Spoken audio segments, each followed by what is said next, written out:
46-year-old home health care nurse Rose Campbell is suing her boyfriend's daughter, 19-year-old student Leslie Fisher, and her husband Michael Fisher. Rose says Leslie trashed her home while she was on vacation. The Fishers are countersuing for harassment and defamation of character. Order. Come to order. All rise. This is case number 267 on the calendar in the matter of Campbell versus Fisher. Parties have been sworn in, Judge. You may be seated. Gentlemen, have seats, please. Miss Campbell, you lived with the defendant, Mrs. Fisher's father. Correct. And you've been together for how long? Approximately 6 years. And sometime, the early part of this year, you and your boyfriend were going on vacation or holiday. And she was going to stay home and take care of not only the home, but a whole bunch of animals that you have. Correct. You were gone for several weeks. Correct. She did not do what she was supposed to do. She left the house unattended, left the animals unattended, as a result of which the house was pretty much destroyed. That's what you're suing for. Correct. You were subsequently married. Yes. This is your husband. Yes. You have a cross-complaint, and your cross-complaint is for some sort of harassment. Okay. When did Mrs. Fisher move in with you? Approximately 3 years ago. Is that right? Yes. And how old were you when you moved in? I was about 16 Where had you lived before? in Arkansas with my grandfather. So you moved back and lived with your dad and his girlfriend. Yes. And how long did you plan on being away? 4 weeks. Items I sell, and I'm a vendor at craft fairs and craft shows. Did you have an arrangement with her with regard to caring for the animals when you were away? Yes, I did. What did you say to her and what did she say to you? The conversation was between her and her boyfriend, Michael Fisher, at the time. They agreed to take care of the animals. He agreed to take her to and from work and to and from school because she was still in high school. They assured me that everything would be fine as it had been before. And you had no concerns? No. When did you have an inkling that something wasn't right? We couldn't reach them for several weeks. I mean, several weeks. Come 5 weeks later, she called us when we were on location at a market and informed us that she had moved out sometime right after we had left to go out of town. Had you had any indication that she was moving out? No, Your Honor. What kind of animals do you have? I raise hybrid wolves. I have 2 hybrid wolves at this time, wolves. 2 cats, and a parrot. So 5 animals altogether? Yes, Your Honor. When did you know that something was wrong with the animals? Did she tell you she was taking care of the animals? She was pretty evasive to me, and I was very, very, very upset. We then called, myself and her father called John McNeely, who is a close friend of us, our family, to go and check on the animals and on my home. He then went over immediately and informed us that we needed to get home immediately, that the animals were not in good shape at all, and the house was totally trashed. Did you come right home? It took us 2 days. We're in the midst of having engine problems with our motorhome. Our motorhome is still in Georgia at this time because we had to drop everything, buy another vehicle, and come straight home. We were home within a day and a half. What did you find when you got home? My house was totally trashed, birdseed everywhere. Cat urine and feces had not been picked up or cleaned up all through the home. The backyard was totally trashed from where the animals had tried to get in the home because my dogs have never been outside all night, never. And they had been left outside for long, long periods of time. The inside of the house was, I mean, my furniture was broken. There was a multitude of things missing. My walls were dented and scratched. I couldn't, it was totally unbelievable. Did you take any photographs? Yes, I did, Your Honor. Can I see them? Sure. I have at the very end what the house looks like now and also what the house, what the dogs look like now. And I understand that they're not very good pictures. I'm an amateur at that. It was just something I thought I needed to do.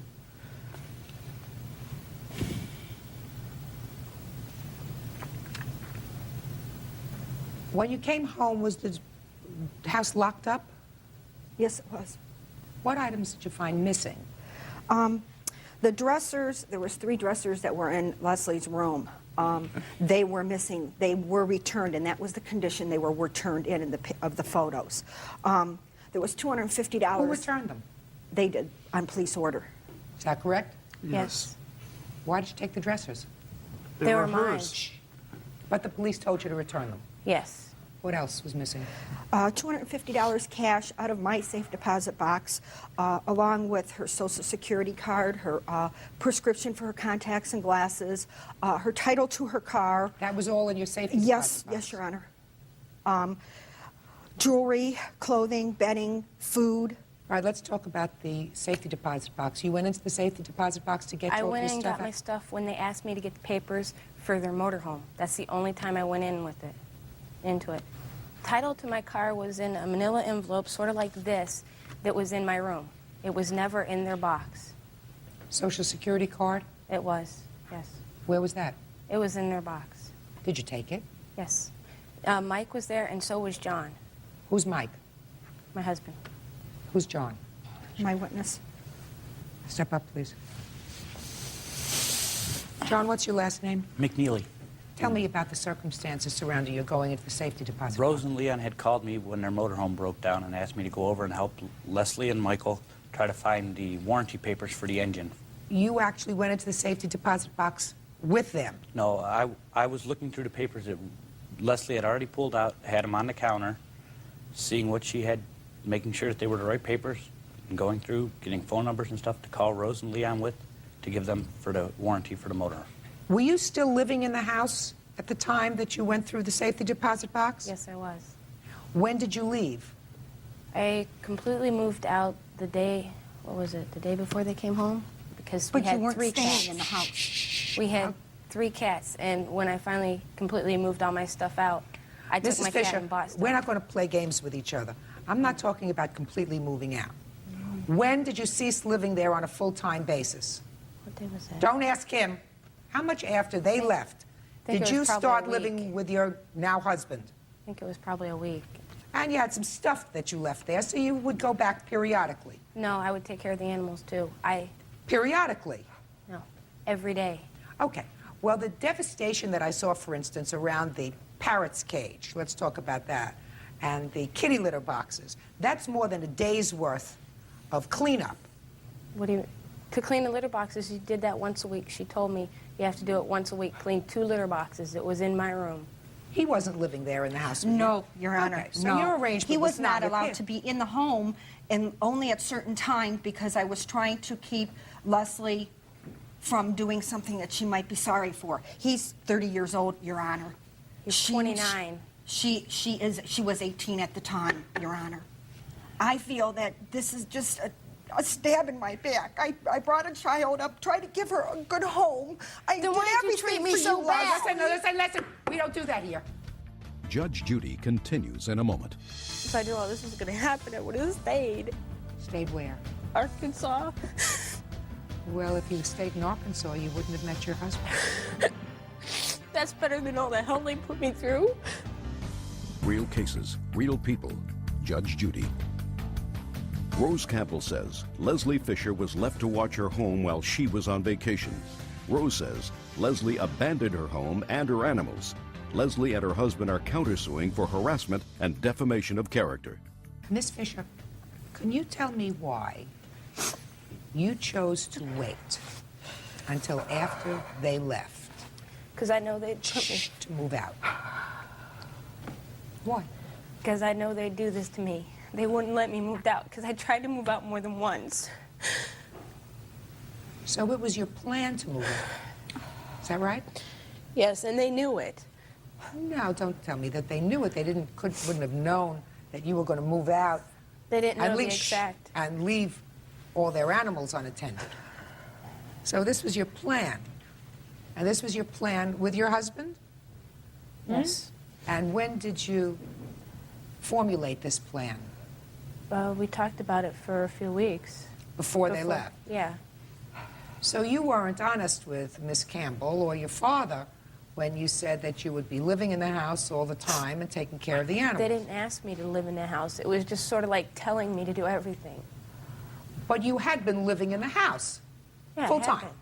and taking care of the pets when they went on Because this I trip. had to. They didn't ask me. We didn't, you know, write down papers saying that they would pay me or we had an agreement or anything. Miss Fisher, let me ask you this question. You moved in when you were 16. Yes. Were you working?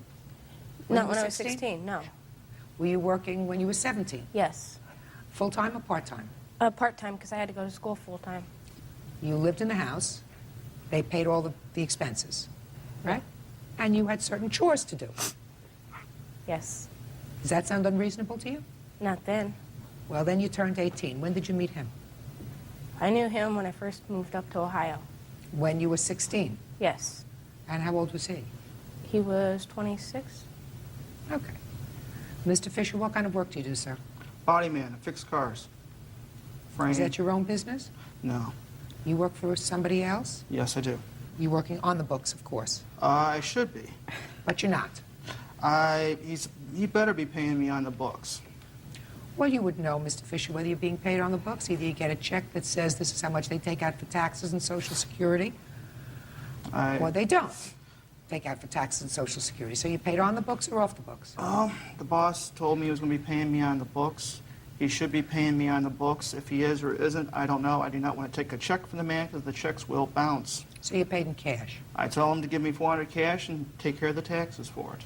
Miss Fisher, there's some indication in these papers that you were charged with animal cruelty or animal abandonment. Is that right? Yes.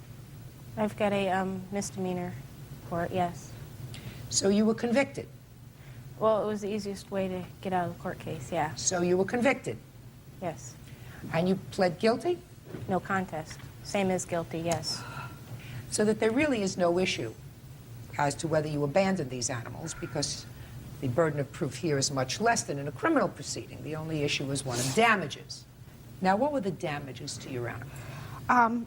Well over $4,000, Your Honor, but I'm not claiming that because I feel that some of it was done previous to her doing what she did to me. I'm claiming $1,800 to repair the couch, to change the door locks because they did get keys made for my doors, and my doors, cleaning the walls, repairing the walls, the carpeting, the vet bill. How much was the vet bill?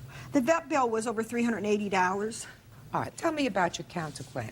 They harassed us. She harassed us on the phone. Well, tell me about it. Well, we've got the tape right here if you'd like to listen to it. Leslie, this is Rosie. I just wanted you to know that if I don't have you face to face and you're not woman enough to come and talk to me about what has gone on, not only am I going to prosecute you, but I'm also going and headed to the school with 2 documents. One to Mr. to inform him that you aren't living in the Menor School District anymore, and you'll have to go to night school to finish. And I think Mikey is going to have some problems also. The only way that we can remedy this, Leslie, one is I don't want you to come back. You are not welcome in my house after you come here once. Just to tell me where my stuff is, why you left it, why you did what you did to these animals. That's all I have to say to you. Not only have you broken my heart, you also have broken all of my trust. Obviously, you have no one now. You have not me, not my family. My daughter's on her way over here to calm me down. You don't have anybody in your family. You have your sister whom you are just like. Only thing is, she was with him a little longer than 3 months. Also, you have nobody. You have nobody now. Well, kid, you got a long and hard road to work. I hope you make it. You have anything else you want me to listen to? We have a videotape of our wedding right after. There were still people there from the ceremony, and my dad, and we know John was there, but we're not sure if Rosie was in the van. They came and harassed us. Judge Judy continues in a moment. She's into the vending business. Basically, I consider a carny, and she... I beg your pardon. It's my own personal opinion, so please. Listen, your judgment's so lousy so far, I'm not interested in your opinion. Real cases, real people. Judge Judy. Rose Campbell says Leslie Fisher owes her for a trashed home and neglecting her animals. The tape is not harassment, madam. She almost got me kicked out of school, fired Let me from tell my you what job. she's saying to you. She's saying you lived in her home, she trusted you, and You violated their trust. It's clear to me that you violated their trust because you snuck around, waited until, with a plot, waited until they left. And then as soon as they left, you moved out. And you may have come back every few days to take care of the animals, to feed them, give them water, do whatever, but that's not what was anticipated. What was anticipated is that you would be living there. There's a difference between living there and going to feed the cat every couple of days. Ms. Fisher, you and I know that. And I'm telling you something. That's not harassment on that tape. What that is hurt. Because what she really said was, I'm going to do all these things to you, none of which are illegal. But all I want you to do is come here and explain to me why you did this to me, why you did it the way you did it. Let me ask you this question, sir. Huh. You're older. Yes. You're supposed to be more responsible. Yes. Why did you encourage Miss Fisher to leave the house without letting them know? I did not. You didn't. No, I told her straight out, point blank. Yes. It's her choice. If she wants to move out, I ain't going to stop her. I ain't going to talk her into it. I ain't going to talk her out of it. It's her choice. Just a second. Rose and Leon were going to be away for 2 months. We were there every single day. We have a picture of her mailbox if you would like to take a look-see at it. She's got a small mailbox. She's into the vending business. Basically, I consider a carny. And she I beg your pardon. Miss Campbell, Miss I Campbell. personally believe- Miss Campbell, look at me. Please don't talk to him. Don't talk to him.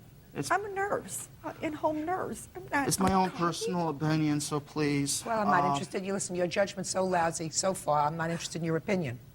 Say no more. Just tell me what happened at the wedding, please, so I can finish. Leon and John showed up for sure. I'm not interested in anybody else other than Miss Campbell. Well, they showed up in Rose Campbell's van. I have no idea if Rose was actually in the van or not. It's hard to tell. Van has tinted windows. So? I have no idea if she was. Well, I have no idea either. I figured birds of a feather flock together. I figured Leon was probably in the van with Rosie and John. How all three disrespectful. Just a second. Miss Campbell, please, I told you, I don't want to say it again. I don't want you to speak to him. Miss Fisher, have you spoken to your father since all of this happened? No, And of course you haven't spoken to Miss Campbell. that's right. Are you a little sorry it happened? If I knew all this was going to happen, I would have stayed. Stayed where? Arkansas. Well, if you stayed in Arkansas, you wouldn't have met your husband. That's better than all the hell they put me through. Wouldn't have met Mike if you stayed in Arkansas. You may have good reason to cry. Judge Judy will continue in a moment. Let's take care of the counterclaim first. The counterclaim is nonsense. And there is absolutely no evidence that she was involved in any harassment at your wedding, other than the fact that your husband thinks that birds of a feather flock together. Maybe he's right. There is no question that since Mrs. Fisher has been found guilty of abuse of animals, so there's no question that she did it. There is also no question that you cannot prove that they actually stole money out of your Correct, safety Your Honor. deposit box. But I really believe that since you filed your lawsuit against both, Yes, Your Honor. and you indicated to me that both of them were there when you had this conversation, Correct, is that Your right? Honor. Yes. He had a certain responsibility. Yes, sir. He accepted that responsibility. He was also part of the plan, and he was the older member that was part of the plan, that they were certainly not going to fulfill this agreement, at least the way you anticipated it would be Correct. fulfilled. In any event, I am awarding you $1,000 judgment for the plaintiff. Thank you. Parties are excused. Clean up You may the mess. step out. Judge Judy will continue in a moment. 42-year-old database administrator Lillian Dantzler is suing former friend, 34-year-old entrepreneur Michael McCullough for trashing her apartment. Order. All rise. Now, this is case number 185 on the calendar in the matter of Dantzler versus McCullough. Parties have been sworn in, Judge. You may be seated and have a seat, please. Ms. Dantzler, you, according to your complaint, met Yes. the defendant through a dating service. Yes. That was sometime in the beginning of May of this year? Yes. And while on a sort of date, I guess, at your house, also in May, Yes. you claim that he, after some sort of a disturbance, destroyed your apartment. Exactly. So first tell me, what was he doing at your apartment? Well, first, the reason why he was at my apartment was we had spent the day on doing personal items for himself. The defendant explained to me that he was totally blind and that he was looking for a companion, basically to help him do some of his banking, shopping. So he wasn't interested in a date, he was interested in a caretaker. Right, and that was one thing that he explained to me in the beginning, and I explained to him also in the beginning that I was going to be leaving Texas to return to California permanently, so I would try to assist you as much as I can. Why would you do that? Was he going to pay you for this work? No, I call myself being a good Samaritan, to try to help him out. I know, knucklehead at me, you know. Did you sign up for this dating service? No, no, it's something that is offered free for women, but the men has to pay for the service. You leave a voicemail with a description on yourself, and they'll call and leave you a message. Okay. And you had to pay for this service, sir? Yes. How much did you have to pay? I'm just curious. This right here, this rate here was $17 for 7 days. Okay. And you were not looking for a date, you were looking for somebody to sort of help you out with chores and things? No, this what I was looking for, a companion, just a CNI companion, just to do this here for youth program that I had to testify, because how I lost my eyesight 4 years ago, it's a mystery because my car pulled up at my cousin's barbecue restaurant. No. I just, don't go back so far, please. Just tell me, were you looking for a date or were you looking for somebody to help you out with your chores? I was looking for a companion just to help me find a studio to do some gospel mystery, just music, a second. So you will ministry. I got it. All right. Yeah. Okay, so you got together and you did some chores for him that day. What day was that? May what? That was May 19th. Okay, so you're doing some chores with him. And the chores were, I took him to the bank, and I assisted him to walk him up to the teller, help him withdraw some money. I went to the grocery store. All the while, I'm leading him around like he's a blind person. And since he was constantly telling me that he was, you know, never eating, I decided to fix dinner, and I fixed dinner for him. So then you invited him back to your apartment. Right. And during that course of the time, I was reading over the items that he wanted me to read as far as, you know, the mail that he had received. So in that process, I was beginning to see some things that maybe this person is not as blind as he said, because he actually told me what color shirt I had on. Now, I know the difference between being totally blind and being legally blind. My mother, before passing, was legally blind, so I know you can see figures, shapes, some shadows. But if you're totally blind, you're not going to be able to see anything. Okay. So you're reading over his mail and he told you what color shirt you were wearing, and then what happened? Then when he told me what color shirt I had on, I began to question him actually on how well can he see. And I asked him, I says, well, has the state declared you being legally blind, or did the state declare you being totally blind? Because I know there is a difference. Because if you're legally blind...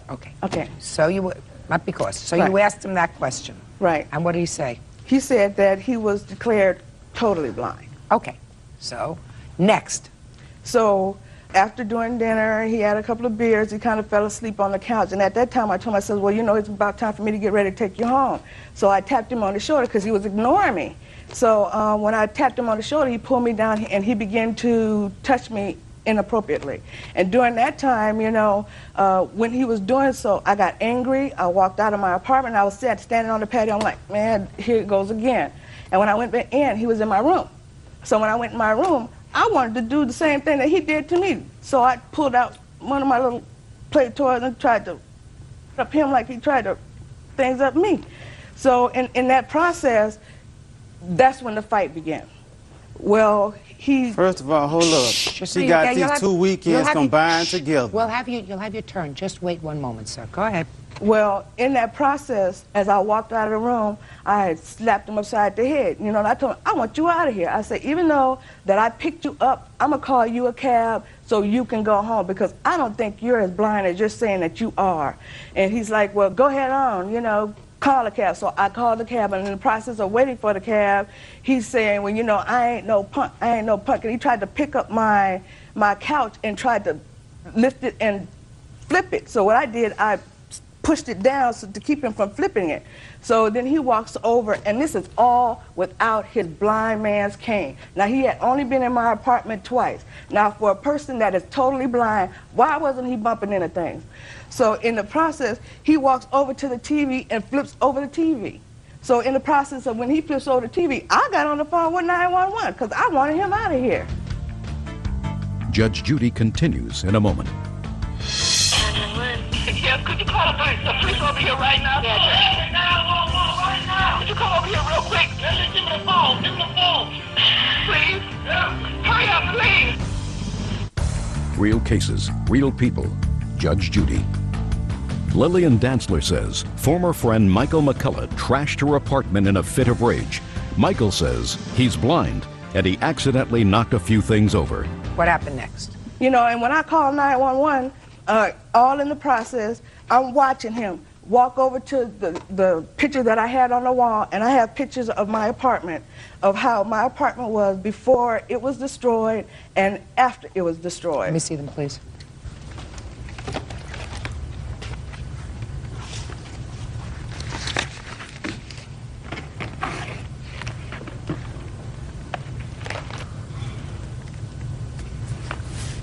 He trashed it, totally trashed it. Now, what happened when the police arrived?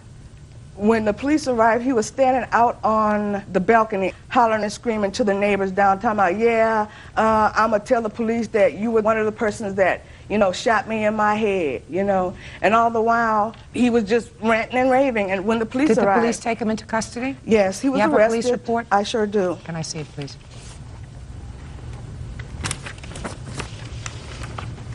And to me, as I was watching him destroy it, there's no way in the world a blind man gonna see speakers that I had on a vaulted ceiling. I watched him jump and pull them down. He pulled down the patio blinds. As he went from the patio blinds, he went to my baker's rack, and I had speakers over my baker's rack. He hopped to pull it down, and when he pulled a picture off a wall, he stepped on it. He flipped my coffee table, and as he trashed the living room, he went right on over to the dining room. When he went to the dining room, he flipped over the glass top that was on the table, and on that table I had a box of crystal items that I was getting ready to pack on that table. So the crystal items that were in that box was totally shattered, and I watched this individual take a chair, Your Honor, and throw it at my mirror. The mirror that was sitting behind the the dining table. Now, if you're totally blind, how are you going to know that there is a mirror that's up on the wall behind the dining table? What happened to the case in court? Well, right now it's been dismissed. Why is that? Well, from what I understand, when I was there, I was not notified and I didn't show. What happened to your arrest, sir? First of all, when the police came and got me, they seen me standing out there and told me to raise my hand up, make sure I didn't have no weapons on me. So they came up there and then came and asked me for an ID. I reached in my pocket and gave my ID. And the first thing they said, we need to identify you. And the reason I got arrested, they came to me and said, where is these warrants that's out for your arrest? These warrants should have been dropped 2 years ago. And I went to jail and stayed there 5 days and went to the court for arraignment. They came to me and said, well, this is a criminal mischief. You'll be from $2,000 up to $22,000 bond. They gave me $2,000 bond. Then the arraignment judge pushed that to the side and then had to pay a dime on that bond to get out of jail. What happened to this case, this criminal mischief case? I went to court and sitting there, and like I said, she didn't even show up. And they just came and told me, Mr. McCullough, and said a few things. The only thing I know, he said it was dismissed, and I just stood up and just thanked my Father God for his goodness, for I had to go through all this stuff. When was it dismissed, sir? August 18th, last month. Now, Miss Dantzler has told me her version of the events. Clearly, you destroyed her apartment. I mean, I have photographs, sir. You don't deny that you destroyed her apartment, is that right? Now, hold up. Let me get this organized here. First of all... No, before you answer my question. You don't deny that you destroyed her apartment. Is that right? You're going to give me the reason. I did not destroy that apartment. All right, so tell me what you didn't do. What's he talking about? throwing chairs. How can, if I'm blind and I can't see and stuff, throw a chair up against a mirror? And that is... And the first, let me start how all this started while I left out that room. Because first of all, she came and got me out that couch for sitting there listening to the video, walked me in the room, and first thing she said was, Michael, you want to get some of these crystal pills, talking about using some drugs, and had the ecstasy pills laying on the table, and she trying to get me to use, so I denied that. Then I heard Okay, so she tried to get you, she asked you if you want, ecstasy. Mr. McCullough, Ecstasy. she asked you if you wanted to use drugs, you said no. Yes. Next, what happened next? This, I heard a no. I said, what's that? She said, this is Leroy. I said, who is Leroy? Talking about a vibrator. And then it vibrated, then I'm like, oh my goodness. And she touched me on my leg with it, on my pants leg. And I'm like, Bonnie, what's up with this? Judge Judy continues in a moment. She can't touch this, touch this. I said, what? She said, feel it, feel it. I felt something right in front of my chest. I stuck my hand down and she had a top full of marijuana. She trying to get to deceive me and tempt me to smoke this weed. Real cases, real people. Judge Judy. Lillian Dantzler says Michael McCullough lied to her about being blind and then made sexual advances. She says when she turned him down, he trashed her apartment. What happened next? Then I felt her hand around my back. And then I just denied that, told her just get on and leave me alone. So then, right after that, Your Honor, she said, Michael, do you want to go on the balcony and smoke a joint? And then I said, I just let her out, and then she just left. And then, Your Honor, she can't touch this, touch this. I said, what? She said, feel it, feel it. I felt something right in front of my chest. I stuck my hand down, and she had a top full of marijuana, and my index finger went 2/3 off in this weed, and I stood up.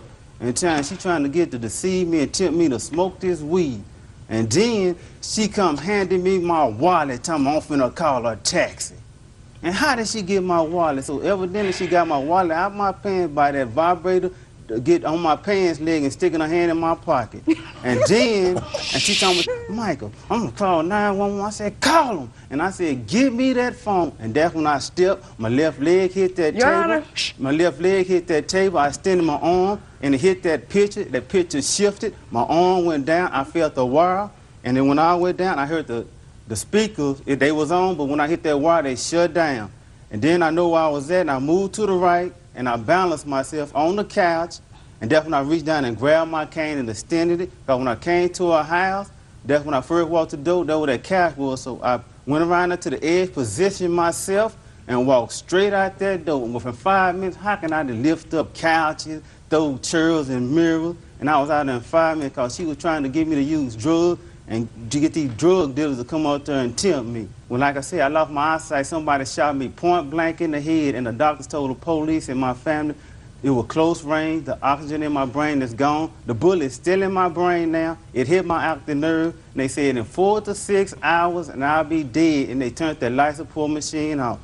And I was sitting there. The suspect never been found. Okay, the police kept my car for 2 weeks. Okay. Found no evidence I got shot in that car. Okay. That's what's going to have me go back and search to that street life who shot me. That's Okay, why I'm trying to get out of Mr. there. McCullough. God got everything under control. Okay. You have a tape there that you want me to Honey, hear?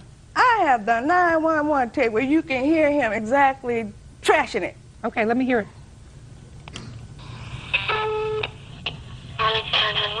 Yes, could you call the police? The police over here right now, because this guy's over here. He acts like he's lying. He's over here tearing up my stuff out of the house. Okay, could you come over here real quick? Right now. He's tearing up everything out of my apartment. Let me give me the phone. Give me the phone. Please. Yeah. Please hurry up and get him out of here. Hurry up, please. He's tearing up everything in here. What size the police?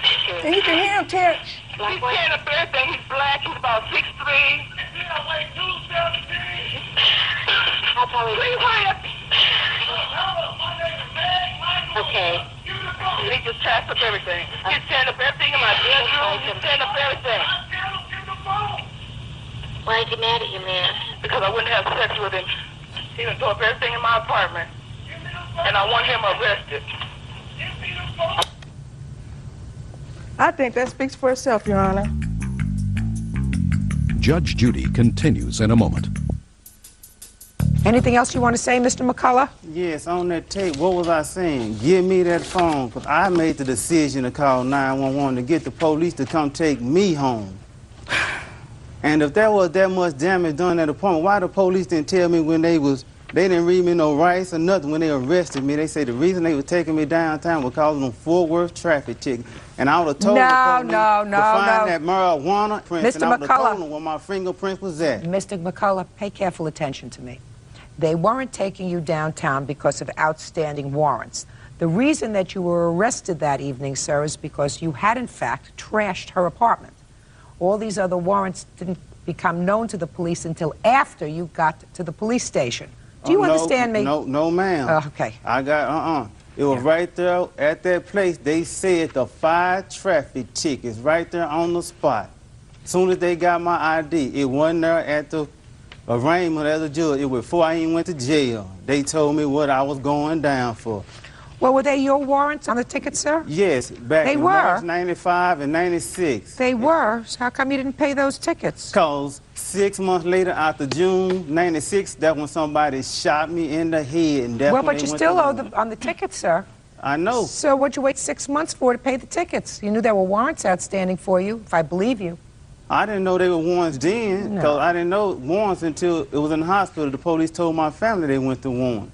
They didn't send All right, me to my Mr. house. Dantzler, there is no question in my mind that Mr. McCullough, despite the fact that some strange things went on in your apartment, that Mr. McCullough damaged your apartment to the extent that I've seen in the photographs. There is also no question in my mind, madam, that the original invoice that you gave to the police, which is clearly detailed, does not rise to the $5,000 that you're suing Mr. McCullough, that you are suing Mr. McCullough for. You gave the police a complete detail, including miscellaneous items that you have in the last section, miscellaneous small things, and that comes to $2,454. I am entering a judgment in your behalf in that amount. Thank you. Parties are excused. You may step out. 22-year-old waitress Diane Grove is suing 33-year-old human resource manager Cecilia Alvarado for knocking out her teeth with a beer bottle. Cecilia says she acted in self-defense. Order. All rise. Yeah, this is case number 212 on the calendar in the matter of Grove versus Alvarado. Parties have been sworn in, Judge. You may be seated. Folks, have seats, please. According to your complaint, Ms. Bro, you and your boyfriend and the defendant were in a local bowling alley. According to you, the defendant liked your boyfriend. Yes, ma'am. And there was an altercation. According to you, the defendant assaulted you by smashing a beer bottle across your face, causing several teeth to be broken, and requiring a substantial amount of dental work. Correct. You're suing not only for the dental work, but also for your pain and suffering and lost wages. The defendant said you started it, right? No, she started it, Your Honor. That's just what I said. I know. Pay careful attention. So, when was this August 22nd of this year? of this year, And what time did this incident occur with the bottle? about 12:15. When did you first see the defendant in the bowling alley? Not until after I returned from the restroom. Ryan was at the bar purchasing a beer, and he was agitated. At what time? About 12 o'clock. Okay. And I went to the bar to see what he was yelling at somebody, and there she was. I asked her, are we going to have problems every time we see each other? Can you grow up? You're 33 years old. And she proceeded to walk away, and we got our beers. We walked over to our table where our friend was, and there she was bad-mouthing me. Just a second. What was she saying? She said that she's going to get me and this isn't over, and, I walked up to her. I'm like, can't you understand? We just had a confrontation at the bar. You walked away. She proceeded to push me. I pushed her back, and then she hit me in the mouth with a beer bottle. Where was he? He was still at the bar buying our beer. Stand up. Tell me your first name. Ryan. How old are you, Ryan? I'm 20. How do you know the defendant? From like a general circle of friends, and we're cool. And what does that mean? Cool. I don't understand. We talk to each other. We never had problems. We're somewhat friends. And then me and Diane started dating. Did you ever go out with her no, socially? No, ma'am. And me and Diane started dating, and all of a sudden she's like, "Oh, I can be so much better than Diane. you can live at my house rent-free. Oh, my I'll take God. care of you. And Had you had anything to drink before midnight? no, ma'am. Had your girlfriend? No, ma'am. Now, you were at the bar. Had you finished purchasing those beers when this altercation ma'am. took place? Before I could even get them, you know, they were getting into it, and I ran Just over. a second. While she was in the restroom, did the defendant speak to you? Yes, ma'am. What did she say to you? She said, I haven't seen you for a while. What's been going on? And I told her, I was like, this is not the time. I said, Diane's here. You know, things are going to happen if, you know, you're talking to me. We already told you we don't want you in our life, so you need to go. And that's when Diane walked out of the bathroom and seen us and walked up to see what was going on. And then she had this verbal confrontation with the defendant. Yes, ma'am. After she had the verbal confrontation, where did the defendant go? She walked towards the exit door where the table was, where my buddy was sitting, and Diane went to walk over there, and as she walked over there, you know, I was still standing at the bar, and all of a sudden I seen security guards run over there. I seen them two going at it, so I ran over there, and... When you say you saw them going at it, what did you see? I mean, like, I seen them face to face, and then I seen a struggle. That's all I seen. I didn't see the bottle or anything like that. Now, can you describe to me your girlfriend's face? When I seen her, her lip was busted. She's like, look what she did to me. These two teeth were broken, and this one just blood, and you know, and she was acting hysterical. What do you mean she was acting? What did she say? And she's like, I can't believe this is going on. I, you know, just kept talking, working it up, and that's when the security guards pulled us off to the side and said, wait for the officer to get here. What happened when the police arrived? They took our statements, and then... Do you have a police report? Yes, ma'am. May I see it, please? I have a police report of the incident that happened at the bar and also of a phone harassment complaint. After we left the bar, she called and left him 4 voicemails on his pager. We called the officer and had him come back over to my house to listen to the voicemail. Okay.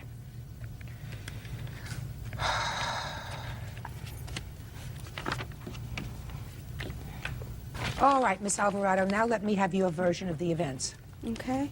My friend and my witness, Tanya, was with me. I was upstairs shooting pool, having a good time with my friends, and I was just done with my beer, and Tanya said, can you go down and get some more beer? And I was like, sure.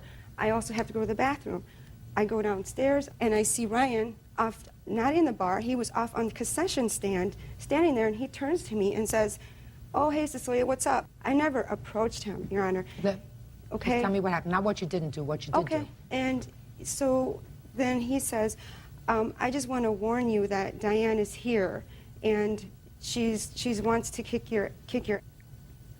And Can I just I then said, you know, I'm so tired of this, of her approaching me. I'm 33 years old. I have, you know, a good job, and I was harassed at work by her, and Ryan used to call me also at work. He would tell me to call him. Here's my pager, Cecilia. Here's my cell number. Call me. And no, and it's true. Just talk to me, not to her. Okay, well, anyway, and you know, I'm really upset about this because I have a good job, and I have the sheriff come. I heard that you have a good job. Okay. You're 33 years old. He's Right. 20. No, Your Honor, he told me. Just a second. But you're 33. He's 20. Your Honor, I was led to believe that he was 22. 22. Okay. What does the age matter? I was stuck in a Let's situation. go what happened to 822. Okay, well, as I turned around, there's Diane right in my face, and she just says, what the, excuse my language, but she was like, what the, whatever, and I'm like, you know, I don't want any problems with you.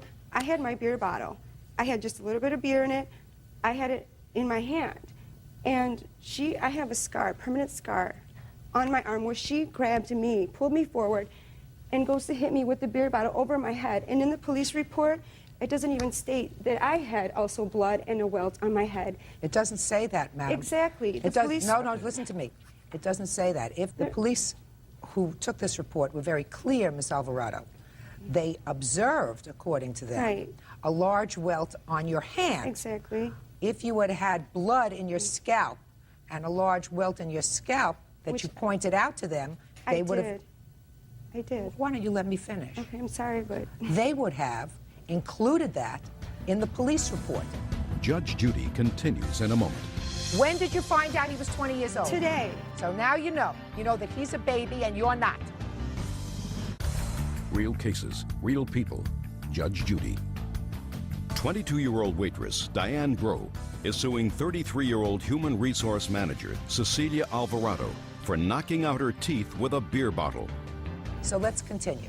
I stepped back, and it was just self-defense. After I had my hand like this, and her beer bottle hit my hand, I was trying to protect myself. And from just a reaction of, you know, someone attacking you, what are you supposed to do? And I was scared. I just closed my eyes and went like that. I didn't even realize I had hit her that hard, Your Honor.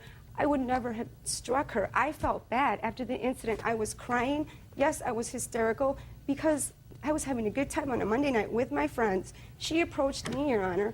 This isn't the first time she's, you know, antagonized me. Okay, and those harassment calls, they've harassed me, and they even threatened me as I was leaving, and my witness was with me in the car, and I was holding onto my head because I was crying, shaking. Diane, Ryan, and their friend Jimmy were threatening me, saying, watch your back, look out for yourself. Were you a witness to the event, a witness to the actual event? Yes, I was. Step up. Tell me your name. My name's Tanya. Tell me what you observed on the evening of the 22nd of August. Well, I told Cecilia, you know, for her to go ahead and get some beers because she was going downstairs. So then I went downstairs after she did, and then I'm like, what? To go see where she was. She was speaking with Diane, when all of a sudden I just see Diane's arm just strike right down, right on her head, and then I saw her hit her, and I didn't know if it was with a beer bottle or not. I just saw her strike her, and then after that, I just ran towards her, and then, you know, the bouncers and everybody was trying to tear them apart, and then that was it. You went down to get more beers, right? I went to go to the restroom also. Okay, but you already had a beer in your hand. You told me you had a beer in your hand. It was and empty. It was almost empty. Why don't you let me finish my I'm sorry. statement? Okay. You already said that you had a beer and that there was some left in it. Is that correct? There was some left in it, yes. Right. What time had you arrived at this bowling alley / pool hall? We went to eat there first. It was around 7-ish, because we were there eating, and then we went upstairs to shoot pool. When you were eating, did you have anything of an alcoholic nature to drink? I had, well, we had a pitcher. Yeah. That was it. And A that what? was a pitcher A of beer? beer. Yeah, While you were having dinner? with food, right, While you were having dinner. And then you went upstairs to shoot pool. right. And how much did you have to drink when you went upstairs? It was probably about one beer. Maybe I mean, two? No, it was just about one beer because we were going downstairs to get more. All right, now let's get back to you, Miss Bro. Okay. First of all, she said that Ryan has a cell phone. He's never had a cell phone since we've been together. The concession stand is in the bowling alley, and she says she approached me at the concession stand. Will you have a couple of things to explain to me, madam? Excuse me. Okay. Okay? You confronted her, and I'm not excusing if what you allege happened the way you alleged it to happen. I'm not excusing that. But you confronted her twice. Not once, but twice. You sought her out. Initially, you told me you went up to her, got in her face, told her to leave you all alone, and then you followed her again. I didn't. Yes, you did. You followed her again because you saw her talking to somebody at a table where you were going to be seated. According to you, this was somebody that you had had bad interaction with before. So both of those things weren't too smart. I will also tell you that the police officer, I'm going to get to her in a second, the police officer observed a fresh bruise on her hand. How do you think she got that? A large welt. How do you think she got that? Maybe from pushing me, or, you know, when she fell back, or, you know, I pushed her back. Maybe her hand hit the table when she fell back. I don't know how she got a welt on her hand, but I didn't even have a beer. That's why Ryan was at the bar. Just a second. So clearly there was a physical altercation between the two of you before anything happened with bottles, according to you. Is that right? When we were at the table. Yes.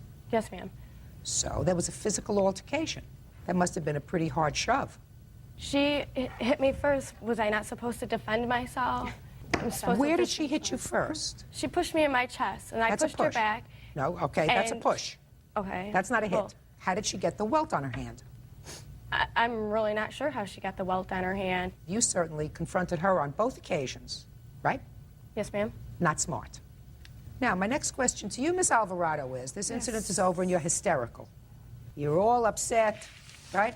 Right. So what's the first thing that you do? You go to your phone and you call him. No, I didn't. Oh, yes, you No, did. I didn't, ma'am. Oh, well, according to the police, you did. They threatened me as I was leaving, and They may have threatened you. The police say that they listened to the message over the phone. Okay. And heard you say, Ryan, this is Cece. Remember that? Yeah, I guess. Why don't you tell her what we did a month ago? Does that sound familiar? My question to you is, after you're so upset and distraught, why do you continue with this by picking up the phone and calling him? Because Your Honor, this has been going on for like 2 months. He is. When did you find out he was 20 years old? Ma'am.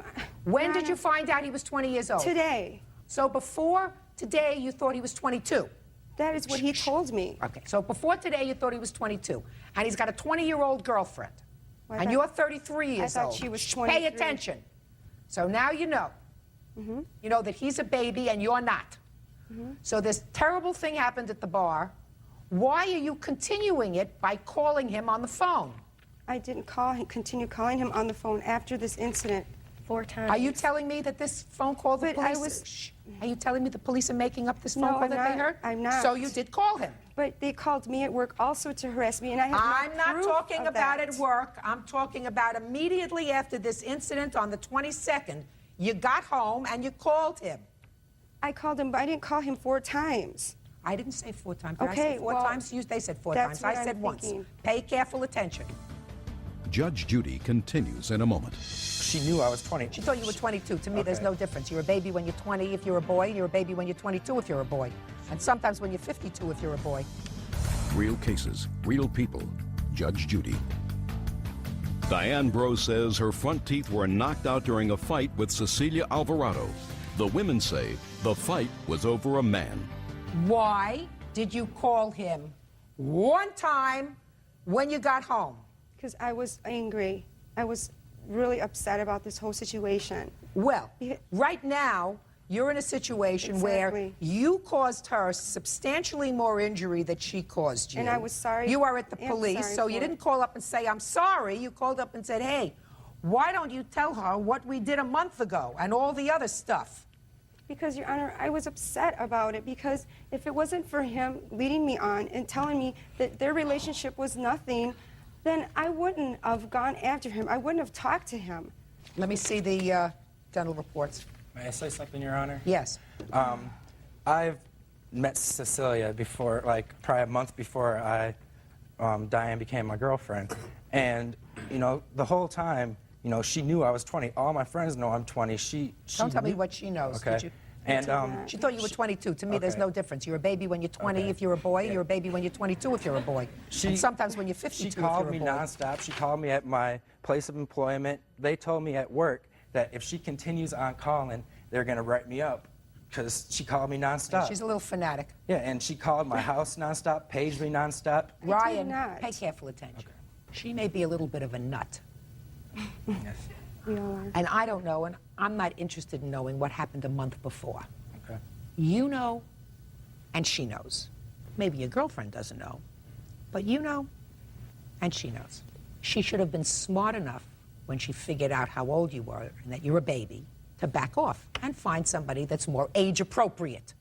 Because there is no difference between 20 and 22. You got to find somebody who's 35 because this is not an appropriate match for you. A 20-year-old doesn't lead on a 33-year-old if they have any brains. And me and Diane have also told her, you know, together that we don't want nothing to do with her if she's going to continue on like this. You know, me and Diane sat there and told her to leave us alone. Try Diane and I. Okay. Diane and I. I just had to do that. Just, Sorry. you understand? Your Honor. Judge Judy will continue in a moment. You're supposed to be a mature adult. You're 33 years old. Your Honor, she hit me over the head. What was I supposed to do? I don't believe she, listen to me. I don't believe she hit you over the head. Yes, she... No, listen to me. I believe she pushed you. I believe you pushed her.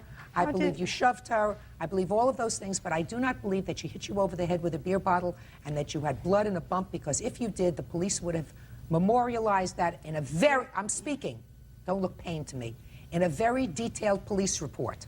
I believe that. Now, I don't believe that you are blameless. I believe that you were involved with this incident and that you should not have confronted her. Your actual out-of-pocket expenses are $41.82. I did miss 4 days of work. Listen to me. Okay. You have to find that you are somewhat responsible for what happened. Because if you had stayed away from her, it wouldn't have happened. Do you understand? Yes, ma'am. He's a big boy. If he wants to tell her to stay out of his life, he can do that. If he wanted to be stupid enough a month ago to do whatever he did a month ago that he hasn't shared with you, right? That's something that he's going to have to deal with if he acted like a fool. But you didn't have to go to her twice, especially since she had had a lot to drink that night. She got there at 7 o'clock. They had a couple of pitchers of beer, not just one. No, they no. drank. I'm speaking. I'm not stupid. I've lived a long time. I've lived longer than 33 years. Okay? You got there at 7, and this was 12 o'clock at night. You already had one beer bottle in your hand, right? You were down to get another one, and I assure you that that was not the first one that you consumed while you were upstairs playing pool. And you also consumed beer while you were having dinner, according to you, one pitcher. In any event, you're going to pay for her dental work. She's going to pay for her pain and suffering and for her missed work. Judgment for the plaintiff in the amount of $4,182. That's all. Parties are excused. You may step out. Judge Judy will. 22-year-old Brittany Bugbee is suing her ex-roommate, 21-year-old Amanda Lauderdale, for rent, damages to the apartment, and for painting her room purple. Miss Bugbee, the defendant, who was a friend of yours, moved into your home when you had a fight with your boyfriend, according to her, and he moved out. You needed someone to help you with the rent. Yes. She agreed to pay rent, and it is your claim that she left owing you money for rent, and she or her boyfriend caused some damage to the house. You want her to pay for the damage to the house, and you want her to pay the rent that she owes you. Yes, that's Ms. correct. Lauderdale says that she paid you rent for each and every month that she was living with you, that she caused no damage to your house, and that I think that there's a room color that you don't like. What's the room color that you painted your room? Oh, purple. Purple. And that the landlord doesn't like the purple, you're going to have to repaint that, and you want her to pay for that. Yes. How long did you live with her? From August, and I moved out November 1st. August what? I don't remember the exact August date. what? August 2nd. And you moved out November 1st? Yeah. That's not right. When did she move out? She moved out November 5th. That's not right. That's when you noticed. Just that a I second. moved out. How much rent were you supposed to pay? $650 a month. Did you pay $650 in August? Yes. Is that correct? No, and I have proof. I I have see a the proof. bank statement here showing the check that Amanda gave to me, which was only $600. Can I see it? Yes. I don't believe I ever gave you a check. It was from your mother. It's towards the back. It's a check that her mother wrote to me for her rent. For $600? For $600. She said she'd give me the $50 later when she got paid, but she never did. Okay. So that's $50 for August. What about September? Actually, if you look through there, it'll show every month that I paid my rent for a $1,300 check, but it never shows any deposits of $650. That's not what I asked you. I said, did she pay? No, did I'm you sorry. pay September's Yes. rent? Show me. I always paid her in cash. I gave all my cash to Brittany. Never asked for any receipts because at the time she was a very good friend and I didn't think we would end up here. Where were you working in September? I was working at Nordstrom. You work full-time at Nordstrom? Not anymore. So what do you do? Right now I am planning on going to school. Right now I'm not doing anything. So you don't do anything. When did you stop doing something? I believe it was early November, probably a week after I moved out of Brittany's house. Okay. So when she didn't give you any money, according to you, in September, what did you say to her? She said that she hadn't got paid yet and that she was going through some financial problems. She was With my what? best friend. She owed money still to some electric companies and some gas companies from living in an apartment previously, and she still owes money to them as far as I still know. What about October? She give you any money in October? She tried to give me a check. It was a third-party check from her Nordstrom's, and I deposited it into my account to me, and I asked Amanda if she would cash it and give the money to me, but she never did. Why did they return it? In order to do a third-party check, she signed the check over to me, and I put it into an ATM, but I guess you're supposed to take it into the bank and show your IDs. You can't do it through an ATM. So why didn't you do that? Amanda said she was just going to go get it cashed. I wouldn't have given the check back to her. Well, I couldn't do anything with it. Sure you could. You go into the bank with it. Mm-hmm. And You go into the, you just said to me that your bank told you have to take the money, go into the bank. So instead of giving it back to her, if she owed you for 2 months' rent, I would have gone into the bank. I would have made that little extra trip. Yeah, I guess you're right. I guess I'm right. Now, she gave you rent for October, but you couldn't cash the check. She took the check, and didn't give you any cash. Correct. And you didn't say anything to her. I asked her for the money, and she told me that she would be giving me the money for October and November on the 7th when she got paid. And that was the last I heard from her. Not true. Not true. Why did you get into difficulty with your prior bills? Because at the time I was living with a boyfriend and I was the only one working and I could no longer support both of us. So I moved out. And when you moved out, the utilities were in your name? Mm-hmm. So how much do you owe them? I never received any of the bills after I moved out. I have no idea how much I owe. All you have to do is make a phone call. You're right. I know. I believe her when she says that you didn't pay her rent. I believe her. Okay. Now, why did you decide to leave? Because she had told me that she was using cocaine and that's why she had a miscarriage. And I just felt like her lifestyle was making me feel very uncomfortable. She was bringing home strange guys in the house all of the time, crying to me about all this stuff, and I couldn't take it anymore. I talked to my mom about it, and my mom said that it'd be a better choice for me to live with my mom instead of Brittany. That's not true. I don't do drugs whatsoever. I don't bring strange men home, and that's so false. I don't know how else to put that. Who are you? I'm Wilson, her boyfriend, Amanda's. Current boyfriend, not the one that you moved out on? Current, yes. Are you the one who broke the door? No. I was there for the party when the door got broken. It was a Halloween Oh, well, party. I want to hear about that. Stand up. How'd you hurt your foot? Slipped off some stairs. Where were you? At a friend's house. Party? No. Just hanging out at his house. Had a couple stairs in the front of his walkway and just slipped down one of them. Twisted the ankle real bad. You can take the crutch with you if you like. No, I can stand it. Great. You get no sympathy from me for doing that. You understand? Don't ask for it. Okay, tell me about this party when the door got broken. Halloween party, obviously. I was at work until about 1 o'clock in the morning. Got there about 1 o'clock, and it was kind of out of control. There was a dancing area, and by the door that got broken, someone opened up the door really fast. It had little glass sections in the door. Somebody swung it open and smacked the window broke. Brittany was trashed out of her mind. She had no idea what was going on.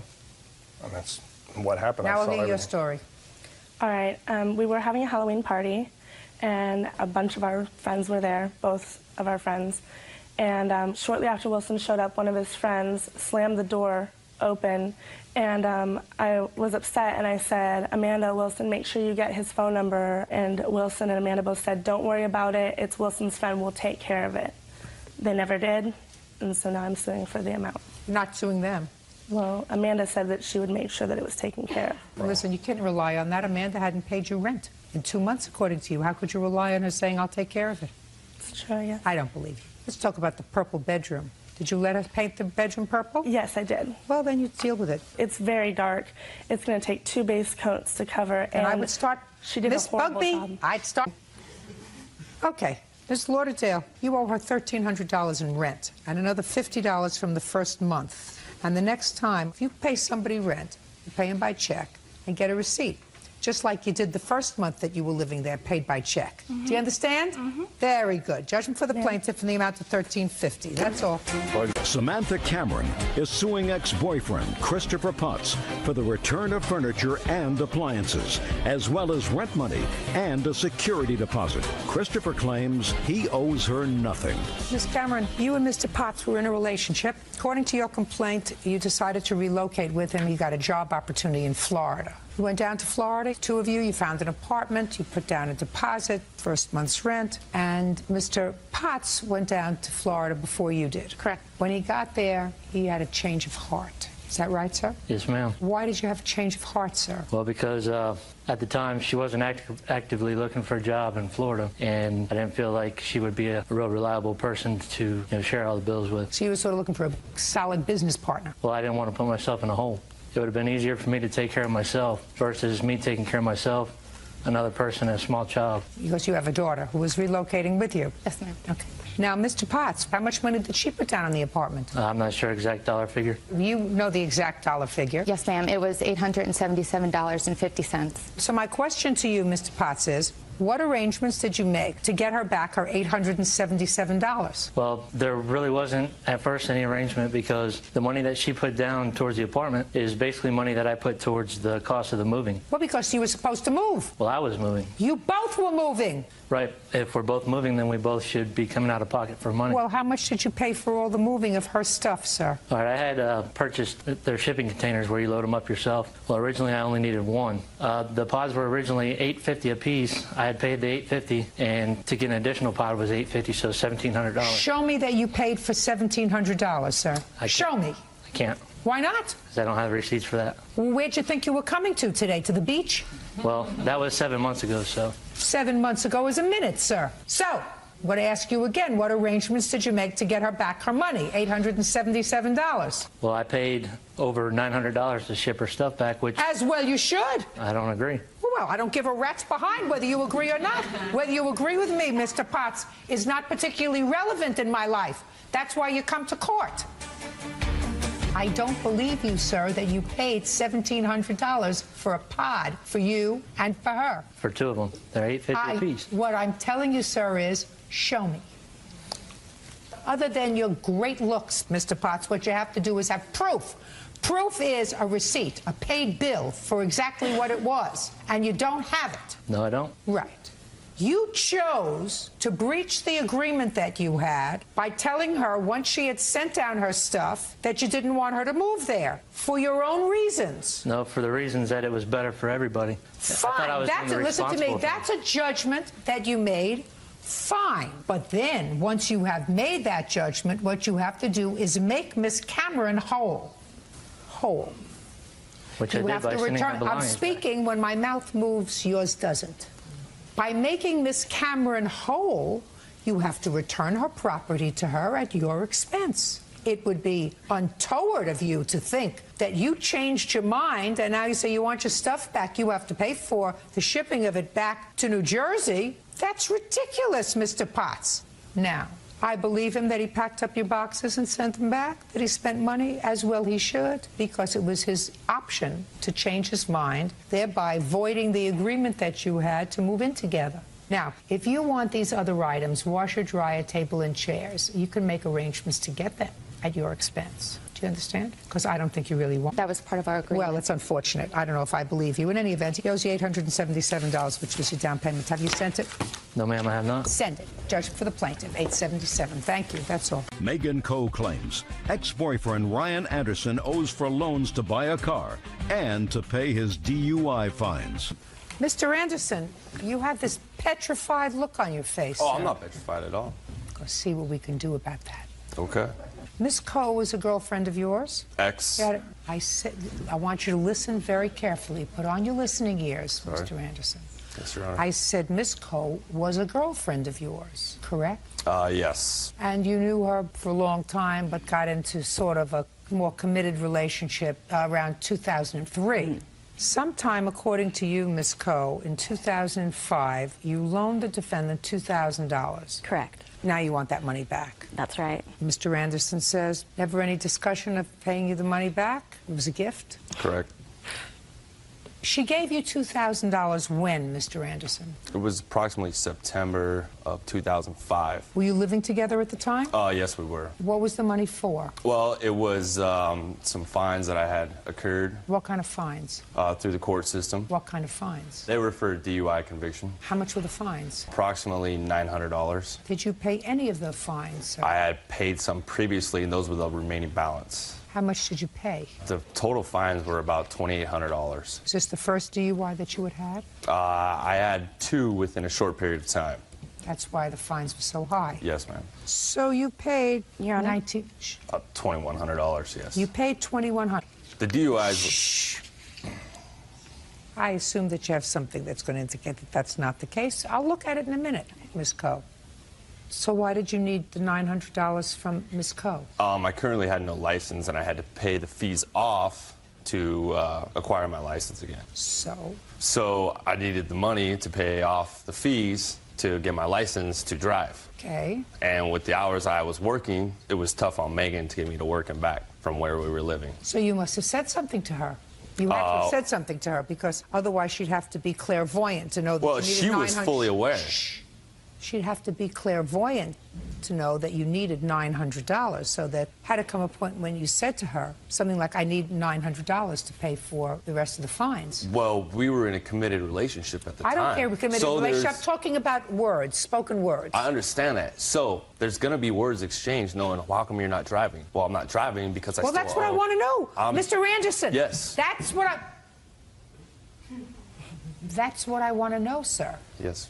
Your Honor. I want to know what the conversation was, what you said, Yes. and what she said. Megan knew of my circumstances. Don't tell me what she knew. I want to know what Okay, Megan you knew said. because of words being exchanged to each I other. want the words. I had told Megan that I had received 2 DUIs in the past, and I still owed an amount of $900 that I had to pay to acquire my license. And she said to you? And it came to a point where she told me when I was eligible for that she would help me pay for those fines. And what did you say to her? That I said that would be great. I could use that, then I could get a car, and I could get my license. And she said, fine. Yes. And that's when she gave you the $900. That's when the $900 came into play for the fees, yes. And what was the other money she gave you? Apparently, she paid $1,000 for a 1983 GMC Jimmy. What do you mean apparently? What is that? I've never seen a receipt or a bill of sale for it. Well, for the who got the Jimmy?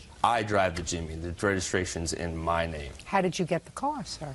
Megan knew somebody who was selling the vehicle, and she told me that she had given the gentleman $1,000 for the 1983 Jimmy. Okay, I never saw a bill of sale. And how did she give you the car? He drove the car to my house. I looked at it and said, okay, you know, not a mechanic or anything, didn't look under the hood, didn't do any of that. You know, looked at it, it was in, you know, good condition for a 1983, had low miles. It's like, all right, $1,000, that's a good deal. You know, the book value's $1,500. No, that's not a problem. So she gave me the keys, went down as soon as I could with the fees paid, and got my license and got the car registered under my name. Okay, and that's the money. Yes. So it's $1,900. Approximately $1,900, yes. Go. All right. Let's start with the DUI convictions and the fees. You were dying to tell me something. I have receipts for the payment of the fees, and it's over $900. I went and paid myself in cash, went to the courthouse for him because he had no transportation. Do you want to see them, the receipts? No, I believe it. He says that you paid them. Also, it was never a gift to him. It was fully intended to be a loan. I did it to help him out so he could get his license so I would not have to drive him around. Just tell me the conversation, madam. In September, he was eligible to get his license back. And so he was in the mix of trying to get his license back. He had these DUI fines that he needed to pay off. So I told him that I would loan him $900+ to pay off his DUI fines. And he would to pay me back in monthly payments and with his January of 2006 tax refund. Okay, did he do that? No. So he didn't pay you back in January 2006. When did you and Mr. Anderson separate? January of 2006. Tell me how that came about. Well, Mr. Anderson's continues to drink excessively and black out, verbally pretty much assault me and pretty much say rude things to me. It pretty much came to the point the last night I was there that I had to sleep in front of the door so he would not leave and drink and drive again. Okay, so the fines you paid, and what about the car? How did that come about? He needed a car. I told him that I would loan him $1,000, and he would pay me back the same way as the DUI fines. How did you find the car? My friend was selling his GMC Jimmy. It was $1,000. I asked him if I could buy it from him for Ryan, and he said yes. And you gave him a check? I gave him the check. And he gave you the keys? He gave me the keys and the title. And the title. And then you drove it home, or did he drive it home? Nathan drove it home. The owner. And where was Mr. Anderson? Mr. Anderson was at the apartment. Okay. Tell me what happened when you drove up. I was like, here's the GMC Jimmy. What do you think of it? I think it's a great car for $1,000. I don't think you're going to be able to find something better for $1,000. And he agreed with me. That's pretty much what he said? Mm-hmm. Was he working? Yes, working full-time. Just a second. September, October, November, December, he was working full-time. He now had a car. Right. How much of this $1,900 did he pay back to you? Zero. That's because it wasn't a loan. That's because it became a loan when you decided it was over. Because if it was a loan, he would have paid you $50 a month, $60 a month, $100 a month, $25 a week. He would have paid you back something between September and January. He made excuses as to why he could not pay me back. He couldn't afford it going to school. Then you should have thrown him out. What you did with the car was you spent $1,000 on a car and then you came home and surprised him. That's what you did. You didn't take him to buy the car. You didn't show him the car before you purchased it. You purchased a car for $1,000 and you came home and said, I got you wheels so that you could drive yourself to and from your job so that I don't have to do it anymore. And if the romance hadn't been over, he wouldn't have paid you back anything. We continued to have conversations after January of 2006. On the telephone. I have a witness hearing me speak to him. I have a letter stating all the information from the maker of the transactions I did, having conversations with him, making payments. And B, he's going to testify as to what you said to him on the telephone? As into the payment arrangements that we have discussed payments on the phone, and he makes excuses every time why he cannot make a payment to me. He was supposed to also pay me with tuition reimbursements from his work. He always made an excuse. He had other bills to pay, so forth and so forth. And that is why I took it to small claims. A year and a half later, a year and a half after you laid out $1,900. Well, I told him that he had the chance to pay me, and after a quarter of a year, then I would take him to small claims. After the romance is over, madam, is not the time to say now you have 3 months or 4 months or 5 months. I mean, I'm sympathetic with you, but you were in love with the guy and you thought your relationship was going someplace and you wanted him to have the means to get to work. So because I did him a favor, I shouldn't get paid back a loan that we agreed. We had a verbal agreement. Listen, I have to make a judgment as to whether or not you, who are sharing a home and having an intimate relationship with somebody, has said to them, this is a loan. You will pay me back in January out of your income tax returns. This is a loan. I am giving you $1,000 towards a car, but you go and buy the car, you purchase the car, you come back, you show him the car, and give him the keys. That's not a loan for a car. So, Ms. Coe, what I'm telling you is, I have to make a judgment. I'm sympathetic with you. I'm sympathetic with you. You're out $1,900, and if he had any moral fiber, he would pay you back. But if you gave him this money in September, and from September to January, he was working full-time and made absolutely no attempt to pay you back a nickel, not $5, and you tolerated that, I have to assume it was not a loan. Period. Your case is dismissed. That's all. Jonathan Kwasniewski claims he was an uninvited guest at a party when he was attacked by Luke Archibek and his friends. Jonathan says his jaw was broken and he was knocked out cold. Mr. Kwasniewski, it is your claim that the defendant assaulted you at a house party. He says he did not assault you. He knows that you were injured. He doesn't know how that happened. He certainly knows it wasn't him. When and where was this party? It was on March 25th, 26th. I'm not sure where it was at. What do you mean you're not sure where it was at? Well, I don't know the cross streets where it was at. It was in Arvada, Colorado. Who took you there? My brother, he got a call from our friend Joel that there was a party going on, and sure enough, a bunch of guys not having anything to do, we decided to go. So you weren't invited by the people who were throwing the party? Yes. And as far as you know, none of your group was invited. You just were told that there was a party, and you showed up? Yes. How many of you showed up? 4, including myself. And where had you been before? We were at a buddy's house just hanging out, playing pool. Drinking? No, his parents were there. We were just hanging out, looking for something to do. So you got there about 11:30. And how many people were at the party when you got there? Roughly 40, 35 maybe. Were you introduced to the people who were throwing the party? Not necessarily people who were throwing the party, but who, were just there already. Do you know who was throwing the party? I don't. Who would that be, Mr. Archibek? It was actually my friend Scott Hodges. It was his birthday party at the time, and there was actually more like about 100 people there, and there was plenty of alcohol, and everybody was intoxicated at the time. Why don't you not volunteer information that I didn't ask for, sir? Sorry, ma'am. I know you want to get it all out. I do things in a very orderly, organized fashion. Yes, ma'am. Got it? Got it. So it was your friend whose party? Scott Hodges. Scott Hodges. You see, if you just concentrated on answering my question, I would have understood you. Yes, ma'am. Sorry. Did you know who Scott Hodges was? No, ma'am. Who were you? Friend. Did you know who Scott Hodges was? No, ma'am. How old was Scott Hodges? He just turned 21 at the time. And this was at his parents' house? Yes, ma'am. And they were in or out? They were indisposed at the time. They were not in. They weren't indisposed. Well, they're out, yeah. I'm sorry. They weren't home? Yeah, yes, ma'am. Okay, so tell me what happened when you got there, sir. We get there and we see that there's hardly any alcohol left, none at all. So we're, wanting to entertain ourselves, just talking around, meeting new people. And I'm just sitting there, and I'm talking to this one fella, Corey. And, I'm talking to him, he has a big scar on his face. He said he got hit with a bat, so conversation goes on. He sees my friend Jeff and his twin brother, and he says, I know you guys that jumped my friend. And he started getting, worked up, so I'm saying, hey, Corey, just, relax, you know, just, you know, pat him on the back. Next thing, he pushes me off and says, get the F off me. So I'm like, whoa, okay. So as soon as that happens, the whole crowd looks at me like I did something wrong, almost as if I punched him in the face, just out of nowhere. So the whole crowd looks at me with just everybody staring at me, just wanting to beat me up. And I turn around and some kid hits me in the face, just punches me in the face.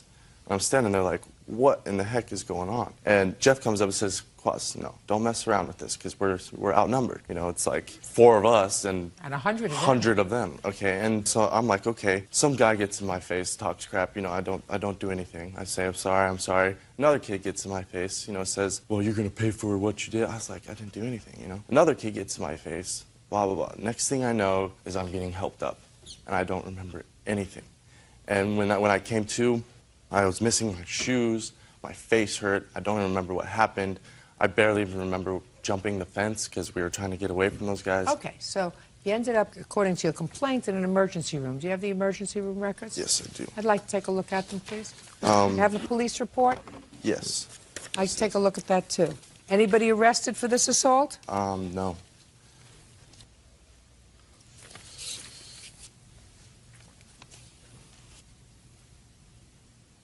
You were there with 2 brothers. My brother and his brother. What's your name, sir?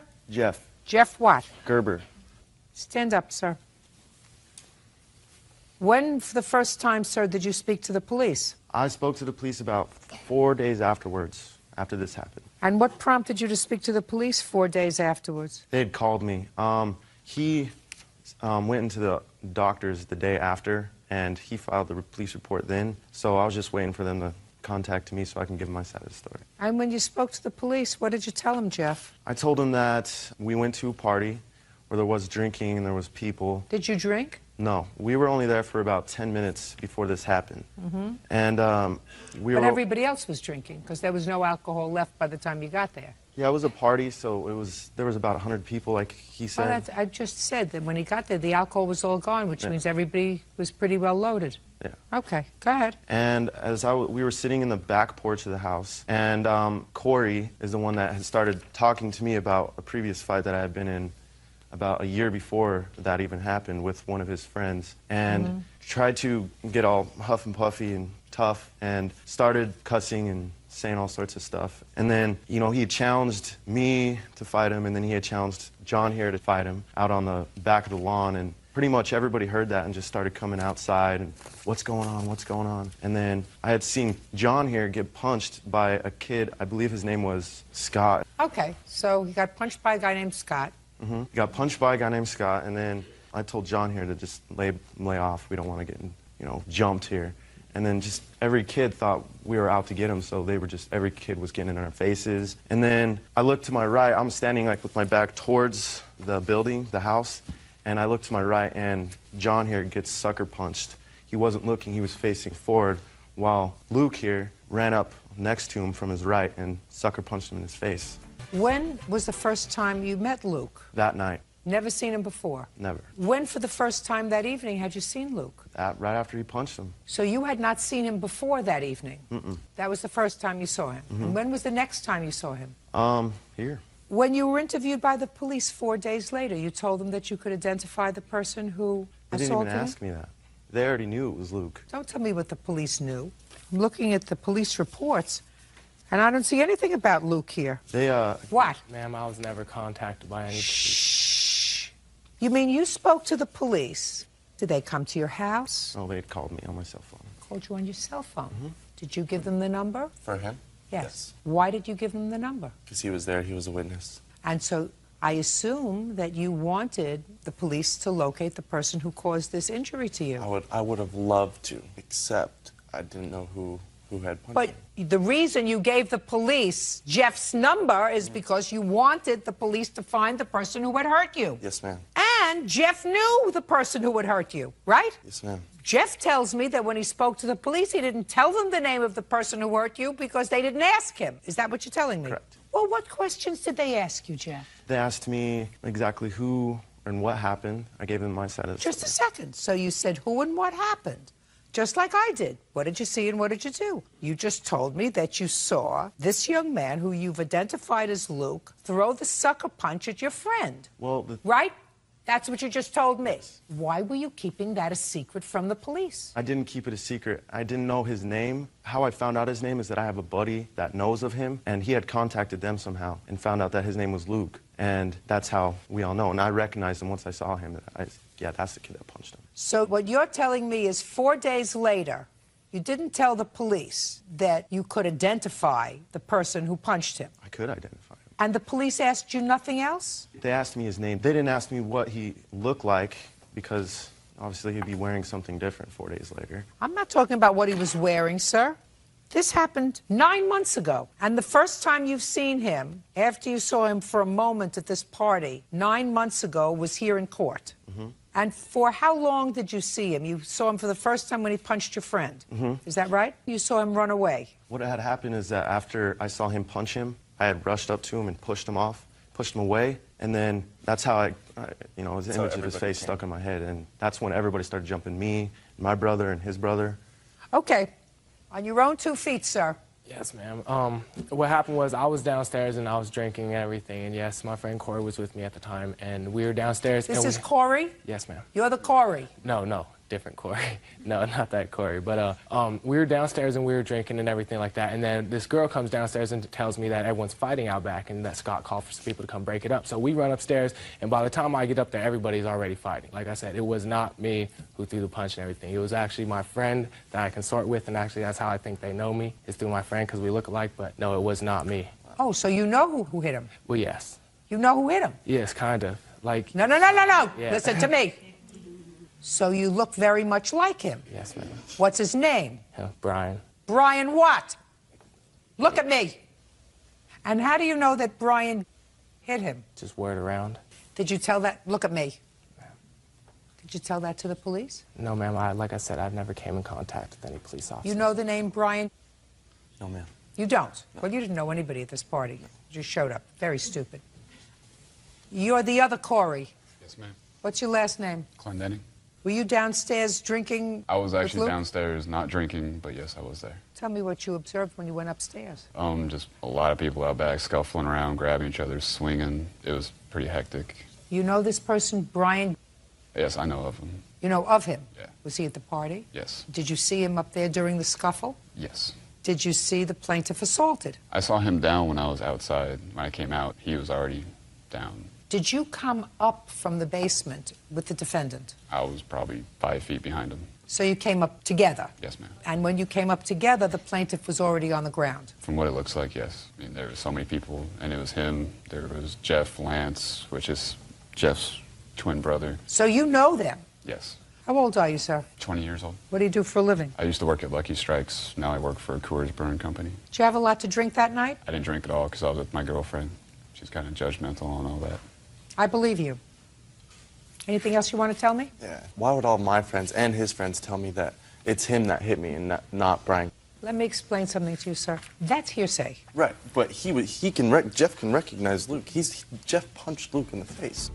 You have to make a determination when you sit as a fact finder as to whether or not 9 months later, after glimpsing at somebody for a second during a fight, you can make an identification. And I have to be very satisfied, even though this is a civil proceeding, that if I'm going to find somebody guilty of assaulting you, I'm going to find the right person guilty of assaulting you. So what do we have? We have clearly you were injured. Your jaw was wired up? Yes. You were pretty well knocked around?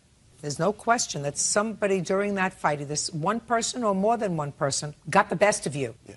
No question about that. But you don't know who it was. Well, you don't know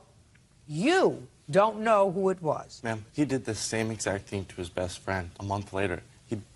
Ask him. Go ahead. I'm not asking him. I don't have his best friend here. This is not a free-for-all. This is not a one-stop shopping. What you have, sir, is a case where you say this young man assaulted you. He may have. But what I'm telling you is, sir, if this is your friend and your friend found out the name of the person who assaulted you 4 or 5 months later, which then his responsibility is to call the police and say, I found out the name of the person. This is his name because you have a serious assault. Police would have taken him into custody, put him in a lineup, and said, can you pick out the person who you claim committed? It's not an appropriate lineup. 9 months later, when you come into court and there's one person standing in the defendant's spot, and your friend 9 months later says, well, now I remember. I saw him for a moment 9 months ago, and that's the person. That doesn't give me a secure feeling about saying to him, you're the person who assaulted the plaintiff. Do you understand? Good. Case is dismissed. That's all. David and Janelle Rennie claim Janelle's son, Keith Harvey, owes for car payments, insurance payments, parking tickets, and a loan for rent. Mrs. Rennie, this is your son and your stepson, sir. Is that correct? Yes, ma'am. And Mr. Rennie, it is your claim that Mr. Harvey owes you and your wife money for a series of loans that you made to him. And in addition, he owes you money for taking care of his 11-year-old son, who he left with you when he moved out. Yes, ma'am. Mr. Harvey says that you volunteered to take care of his son and that this money that both you and his mother gave him were gifts. That's your defense. And you're sticking to it. Yes, Your Honor. How old are you? 32. How many children do you have? 3. How many live with you? 2. How old are they? 5 and 3 months. Is the mother of the 2 children also living with you? Yes, Your Honor. Were you separated from her for a period of time? Yes, Your Honor. For how long? Well, it's 5, 6 months. And how much after you got back together again did she become pregnant? How much long? Immediately. You moved Yes. back together when? Yes, ma'am. Yes, Your Honor. Yes, what? I know that you moved back together. When is the question? Trying to think. You were living with your mother and a husband, with your 11-year-old son. Where's his mother? She lives in Jacksonville, Florida. Anything wrong with her? No, Your Honor. Do you have legal custody of him? No, Your Honor. Who does? She does. Well, why was he living with you? These are not hard questions, sir. You should be able to give me a quick answer. She's a deadbeat mother.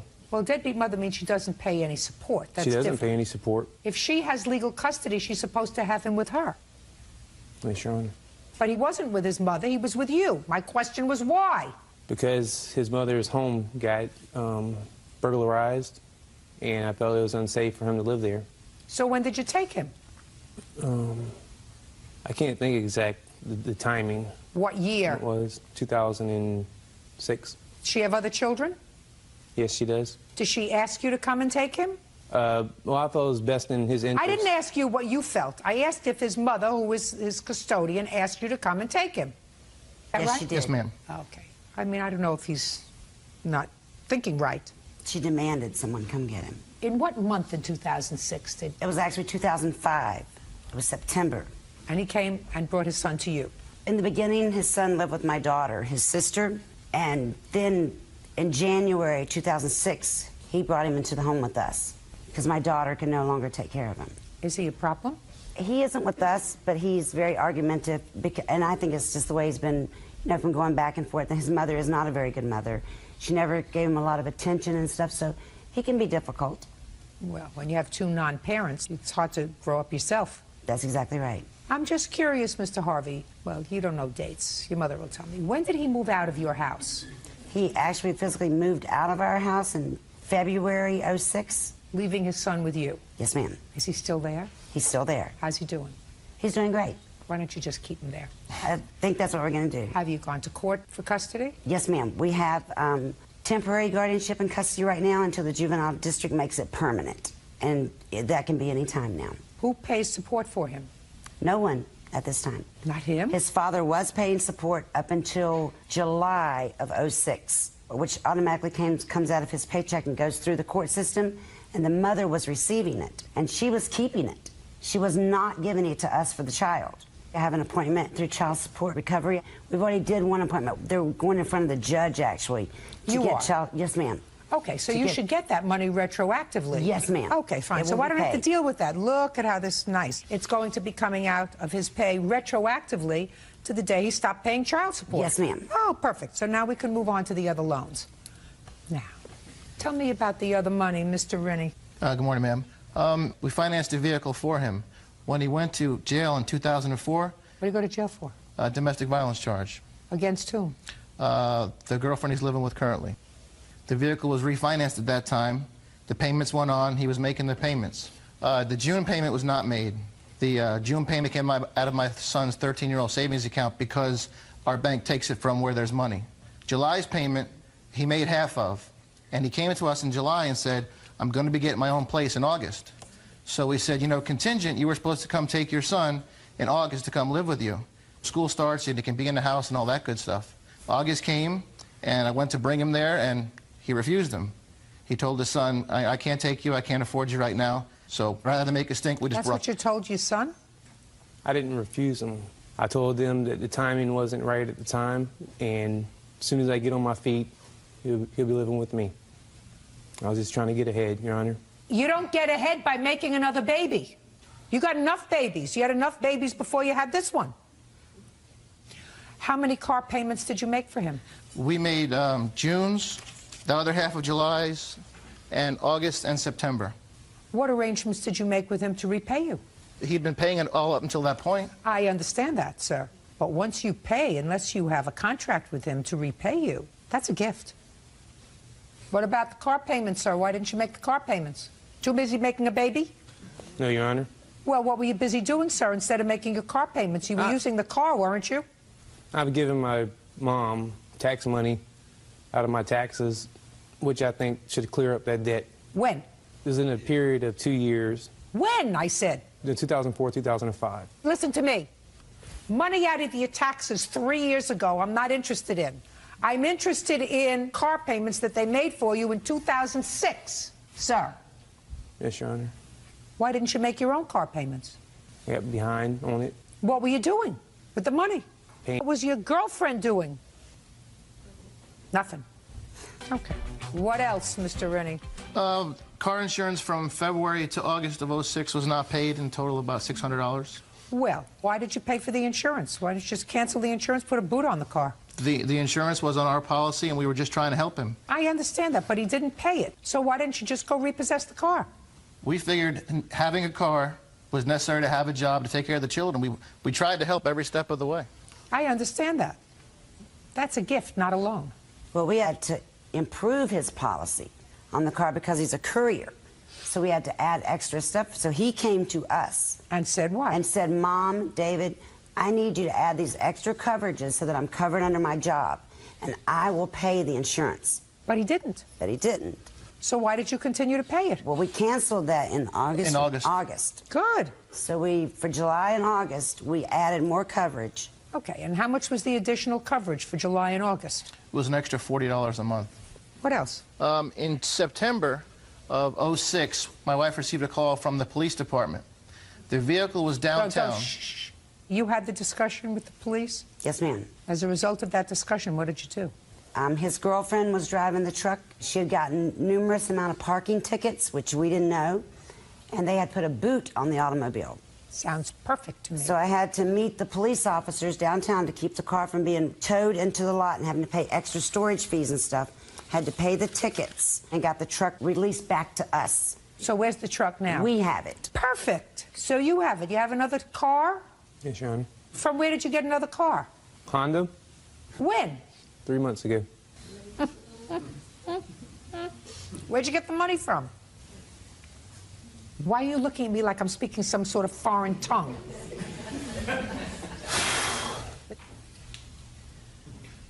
I didn't need any money down. My sister helped me out, and she co-signed for the car. Your sister? Yes, Your Honor. That your daughter? Yes, ma'am. We tried to talk to her. We told her, you know, we still have the payments from the truck that we financed. It's $320 a month car payment. We still have to make that payment. What else? The tickets totaled $412. And in August, my wife loaned him money for his first month's rent of $980. Why did you do that? I don't know why I did it. He calls me, makes me feel bad. So I met him and I helped him. I assume by now you've learned your lesson. Yes, ma'am. Did you tell your mother you would pay her back the rent money? No, Your Honor. You didn't. What did you tell her? She told me she'd help me out at the time. Were you working? Yes, Your Honor. Courier service. And how much were you earning? Roughly $700 a week. And your girlfriend? She doesn't work right now. Why not? because my son's only 3 months old. Well, when you're not working and you're home, you take care of your son, let your girlfriend go out to work. That's what we're trying to do. That's not a try. That's what you have to do. Time you grew up, sir, you made 3 children in your life. 3. That makes you a big boy. Act like a big boy. Don't act like an idiot. And I don't know if you're doing a stupid act with me or if this is really the way you are. I'm not sure. But I know that you owe your mother and your stepfather $1,472. That's all. Step out. Erin Creatia says her boyfriend's ex, Tanya Cruz, vandalized her car by kicking it. Miss Creatia, the defendant is your current boyfriend, I assume this gentleman over here, your current boyfriend's ex-girlfriend. And they had a relationship, must have been for a while because they have 2 children together. It is your complaint that Miss Cruz was in a snit about something, and when your boyfriend went over to her house to pick up or drop off the children, he was using your car, and she took out her frustrations on him by kicking your car and causing damage. Miss Cruz says she would never do such a thing, right? Right. When did this happen? April 22nd. You weren't there? No. But the boyfriend was there? Yes. And his name is? Ben Mojica. Mr. Mojica, would you stand up, please? Next to her. How many children do you have? 2. How old are they? 7 and 6. 5. How long did you and Miss Cruz live together? It's about 10 or 11 years. Never married? No, ma'am. How come? Just didn't get married. Couldn't afford to. Shh. Did you ever ask her? No. Excuse. What? He was going to buy me a ring, but I told him not to bother, so. Did you tell him not to bother after your first child or your second child? After my second one, when I knew that things were going pretty much downhill. You couldn't have a clue to that before you had children with him? No, he was actually a pretty good guy at that time. He just seemed to have went down the tubes, going to jail, getting into things that I don't want around my children. Who is this man? My uncle. Uncle. Just seems a little odd to me that life has changed so much over the last 20, 30 years. That people live together 10 or 11 years. They don't want to make a commitment to get married, but they don't feel as if having children is a commitment. Just something doesn't balance out to me, so I'm always interested in this as it's just a social experiment. Do you understand that, Ben? Yes, I do. Okay, so on the 22nd of April, what were you doing over at her house? They were having a toy party. What is that? An adult party, like toys, dolls and things like that. No, it's like lotions and stuff. What? Lotions, it's for adult, it's for... An adult toy party. I shouldn't have gone any further. I thought it was a toy party for children. My mistake. Okay, so you were having an adult party. Right. It's Okay, not just go ahead. Well, I was with the kids, with Marcus and Tiaja. We were at Lori's house. Who's Lori? A friend of hers and mine. And Marcus and Tiaja were there with me. I had picked them up. Your 2 children? Yes, at the daycare earlier in the day. And I had called Tanya. Then she had informed me about they were having a little party, and her sister, Michelle, was down here from Hartford. And Michelle also has 2 children. And she just had one, so he wouldn't know anything really what was going on. Xavier would know, so she asked me, Ben, can you come and pick up Xavier? Who asked you? Michelle did. That's her sister. So yes, her let's get to the story a little bit faster. All Sorry. right. So far her you're doing sister- fine, but we okay. got to get there because I have other things to do. I'm sorry. Okay, so her sister said, can you come and pick up Yes, can you come and Xavier, pick up who is how Xavier? old? About 11, I believe. How old is Xavier? He's 10. 10 or 11. You always quibble over a year. So they wanted you to come pick him up because the party was inappropriate for him. Yes, for him. Okay, so you went to pick him up? So I went to pick him up, and Marcus and Tiaja were with me at Lori's at the time. Marcus was hungry, and I had just ordered Chinese food. And I told Erin, and I told Lori, hey, you know, I'm gonna leave him. He's hungry. He'll just have something to eat. Can you watch him? She said, sure. I took Tiaja with me, which is my daughter. She wasn't hungry? No. She's always hungry. Don't do it again. You want to know why? Miss Cruz, because if I see that you can't control yourself in the courtroom, how am I going to believe you when you tell me that you wouldn't dare do what she says you did to her car because you don't have a temper like that. You can control yourself, right? So far, it's been twice that you haven't been able to control yourself, or 3 times. You get me? Yes. Even your uncle gets me, right? Yes, ma'am. All right. Go ahead. So when I pulled up to pick up Xavier, Tanya was outside and Michelle was outside with her baby that she just had. So she came out to show me. I'm real close with them and stuff. And when she came outside, I said, "Oh, Michelle, there's your new baby. I'm getting out of the car." And she kept asking me, "Where is my son?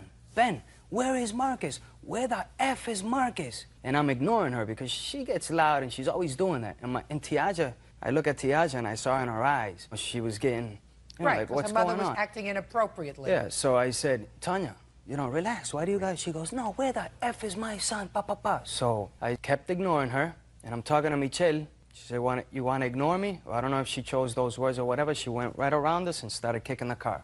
And that's when I got off, obviously.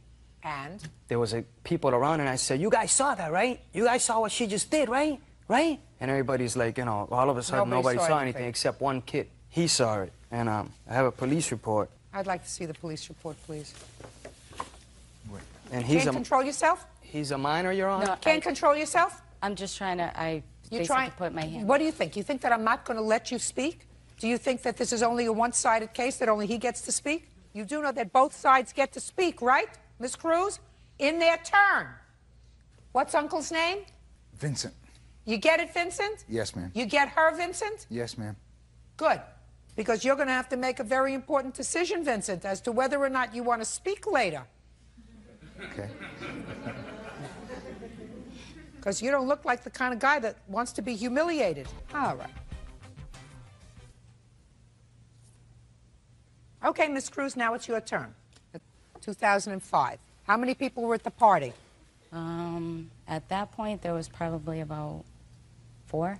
4 My women? sister, yes. Where was Uncle Vincent? He was not there. So Uncle Vincent saw nothing. Is that right? Right. But when I went outside, they were outside talking. I noticed that my son wasn't in the car. I asked him, where's my son? He ignored me. Where's my son? In which he had told my brother she looked so good that I couldn't look at her. That was in his words. After he ignored me, I said, "Tiaja, get out of the car. Go get my son. Bring him back." Why did you do that? Because he had just came back from Florida. For 2 years, he hasn't seen his children. So why are you going to leave your kids behind? And my daughter not being hungry, she's hungry all the time, but that's irrelevant. So I told my daughter to come in with me. We went in. He has a very bad temper, so I know not to provoke him. We went inside the house. He started swearing and, saying derogatory comments, in which I shut the door because I had company. I thought that was over with. I sat there. I got a knock on the door. The cops came. They know him very well. They ended up asking him to leave the premises. And 3 months later, I get court papers in the mail. He made the police report that day, and there was a witness in the police report who indicates that they saw you kick the car. I forgot to tell you. He says, "I'll pay somebody to say that she kicked the car." Ridiculous. Is there anything that Uncle Vincent is going to tell me? No, he's just here for moral support. Right. Perfect. Pretty much the women that were at my house are single working moms. And well, they're single working moms, but you were having a party at your house, the subject matter of which was inappropriate for children. Right. And you had a 10-year-old child there. No, my sister had called, and they got along. She didn't call. Yeah, he called your house. No, she had called him. So she had called him to please come over and pick up her son? Well, she had said, "Come see my nephew. He's still a baby." Sounds as if your family doesn't dislike him as much as you do. No, they get along with him. Good. Can I see the estimate, please, on the car? And this was your car? Yes. Miss Cruz, I don't believe you. I believe you have a hot temper, and I believe you went out there and gave the car a good kick because he ignored you. And I believe that you walked outside the house and you said exactly what he said you said. I interrupted a couple times because he takes a long time to tell. Listen to me. What I'm telling you is I believe him, and I don't believe you. I believe that you kicked the car because you were frustrated and annoyed that he wouldn't respond to you. I was upset. Oh, I know that. Judgment for the plaintiff in the amount of $894. Thank you. Parties are excused. You may step out. Jean Johnson is suing her daughter, 28-year-old Christine Leffler, for 2 unpaid loans. Jean says her daughter is taking advantage of her. Miss Johnson, this young lady is your daughter. Yes. Your complaint alleges 2 loans to your daughter, and she has repaid neither. Correct. Your daughter says that her family came on hard times. You were kind enough to offer her some money for housing. She accepted your offer, which was a gift, not a loan. Yes. Tell me about the first amount of money that your mother gave you. My mother had given us $2,000. When? April, I believe. Why?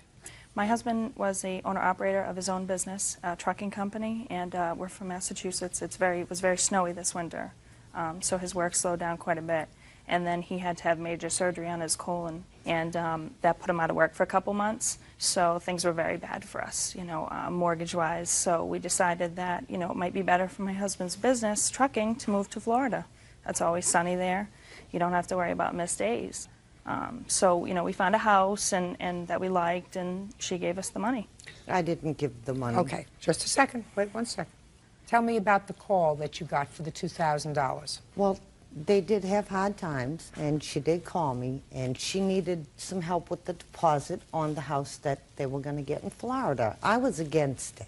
I didn't want my grandson going all the way to Florida. You're a grandmother. That's true.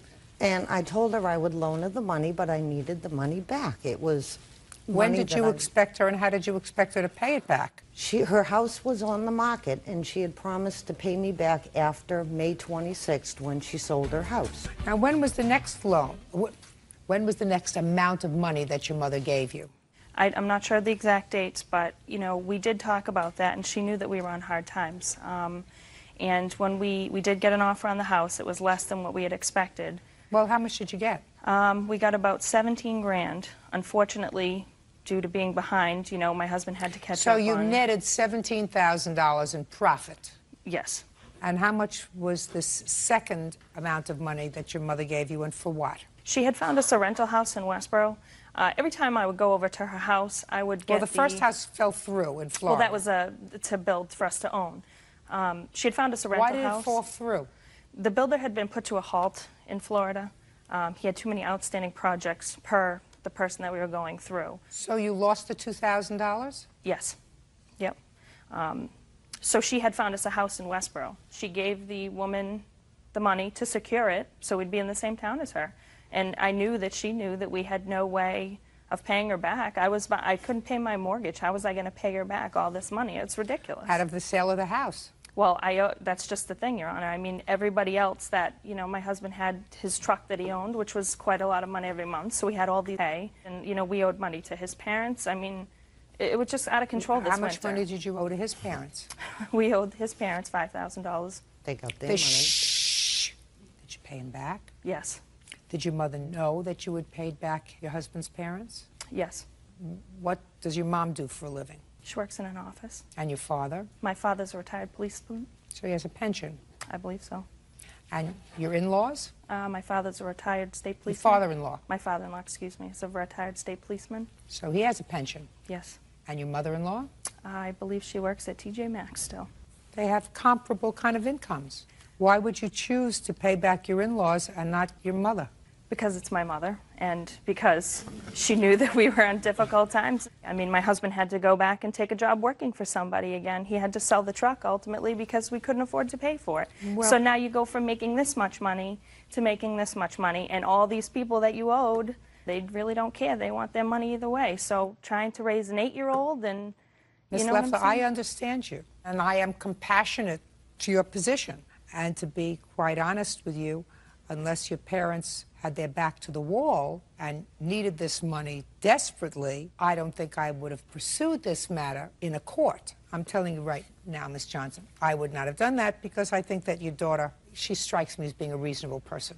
But I think, Mrs. Leffler, that you could have handled it a little more reasonably and said to your husband, listen, we have one pot of money. We have $5,000 that we're able to scrape together to pay back our collective parents. And we can't pay them all back what we should together. So let's work it out and give each set of parents $2,500 and say, you know, we're going to try our best to put some money together so that we will have the respect of both sets of parents, not just one. Well, I really didn't think that she wanted, I mean, I didn't think it was a loan. I really Well, didn't. but listen, you You can't know? tell me that the first time you heard about it was when you got served with a small claims summons. This is something that's been going on for a while. And I'm going to suggest to you that your mother might have let this slide for a longer period of time until she found out that you paid back your in-laws $5,000. Because, quite frankly, that would irritate me. You say to me, it's a very interesting thing. You said to me, it's because it's my mother. Well, can I say that she didn't want the money until she decided she wanted to pay off her second summer car. She's got a nice Saab convertible. Not really something you need to have, but she has it. So, you know, I have to give her this money because she wants to pay her car off. Just a minute. That's not your determination to make. But all of a sudden it's... What do you do for a living? I work in an office. Same as your mother? And your husband's working now? Well, he's working for somebody now. He's not making the kind of money he used to. Well, he's working? Yes. And you have one child? We do. When did you pay back your in-laws? When we sold the house. You owe your mother the money. Judgment for the plaintiff in the amount of $4,000. That's all.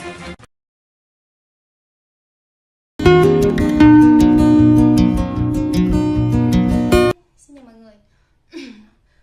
Hôm nay mình sẽ cùng nhau chia sẻ là mình nên cho trẻ coi TV, iPad trong khoảng thời gian bao lâu thì nó sẽ phù hợp. Đó. Thì trong cái thời buổi hiện nay thì cái TV, iPad, điện thoại thông minh thì nó rất là phổ biến rồi. Đó. Cho nên là trẻ nó sẽ tiếp xúc được nhiều, nó sẽ đi đâu bất kỳ nơi đâu nó cũng sẽ thấy được những cái mà họ đang chiếu trên TV, chứ không phải như hồi xưa, đúng không? Đó. Vì vậy mà mình cần phải hạn chế được cái thời gian để cho trẻ mà nó xem TV. Đó. Vì sao? Vì mà khi mà trẻ nó xem TV quá nhiều như vậy thì trẻ nó dễ dẫn tới cái tình trạng là thụ động, đúng không? Nếu như mà trẻ mà nó kiểu mà nó chưa có nói rõ đó thì nó dễ dẫn tới cái tình trạng là rối loạn ngôn ngữ, hoặc là nó kiểu nó ít nói á, nó chậm nói. Cho nên là mình cần phải có cái khoảng thời gian để cho trẻ nó xem TV và nội dung xem sao cho nó phù hợp với từng lứa tuổi của trẻ. Thì nếu như mà trẻ mà nó khoảng từ 1 tuổi tới 3 tuổi, từ 1 tuổi tới 3 tuổi thì cái khoảng thời gian thường mình sẽ cho trẻ coi TV là sau khi ăn cơm tối xong, đúng không? Đó, mình sẽ cho trẻ coi khoảng 30 tới 1 tiếng. Đó. Nếu như mà trẻ nó ăn sớm thì mình sẽ, nếu như không có việc gì hết thì mình sẽ cho trẻ coi một xíu, sẽ lau một xíu. Còn nếu như mà trẻ nó ăn trễ thì mình sẽ cho coi khoảng 30 phút thôi. Đó. Mình sẽ cố định cái thời gian để cho trẻ coi TV như vậy thì từ từ trẻ nó sẽ dần dần hình thành được cái ý thức. Đó. Chứ không phải là mỗi bữa là mỗi kiểu. Đó. Mỗi bữa mỗi kiểu thì rất là khó nói, rất là khó nói trẻ. Cho nên là mình cần phải có cái lịch chia ra, có cái lịch để cho trẻ nó coi TV cho nó phù hợp. Đó. Còn đối với những trẻ mà nó lớn hơn, khi mà nó đã đi học rồi thì vào những cái ngày nghỉ á, thì như chủ nhật đó thì thường thì mà trẻ nó sẽ ở nhà, đúng không? Nếu như mình không cho trẻ coi TV thì nó cũng chơi đồ chơi của nó, mà chơi một xíu là nó sẽ chón, cho nên nó sẽ đòi coi TV. Đó. Cho nên là mình cũng sẽ sắp xếp cái thời gian để cho trẻ coi. Đó. Ban ngày thì mình sẽ cho thêm coi khoảng 1 tiếng. Đó. Trước cái giờ mình ăn trưa. Đó. Như vậy thì nó sẽ phù hợp. Đó. Rồi buổi tối nếu như mà trẻ nó đã ăn tối xong thì mình cũng sẽ cho trẻ coi khoảng 30 phút. Đó. Coi từng đó thôi. Mình sẽ cho trẻ coi những cái nội dung cho nó phù hợp với từng lứa tuổi của trẻ nha mọi người. Đó. Cái khoảng thời gian mình cho trẻ coi như vậy là sẽ đủ để cho trẻ nó tiếp thu. Đó. Còn mà mình cho trẻ coi mà quá nhiều á thì trẻ nó sẽ dễ bị thụ động. Đó. Nó dễ bị thụ động mà nó sẽ chìm trong cái mình đang coi á, cái mà bộ phim mà đang chiếu trên TV á, nó sẽ chìm trong đó, nó sẽ khó mà nó khó thì thoát ra được. Đó. Cho nên là mình nên hạn chế được cái giờ coi của trẻ là tốt nhất nha mọi người. Rồi, cảm ơn mọi người đã coi video của mình nhé. Bye bye.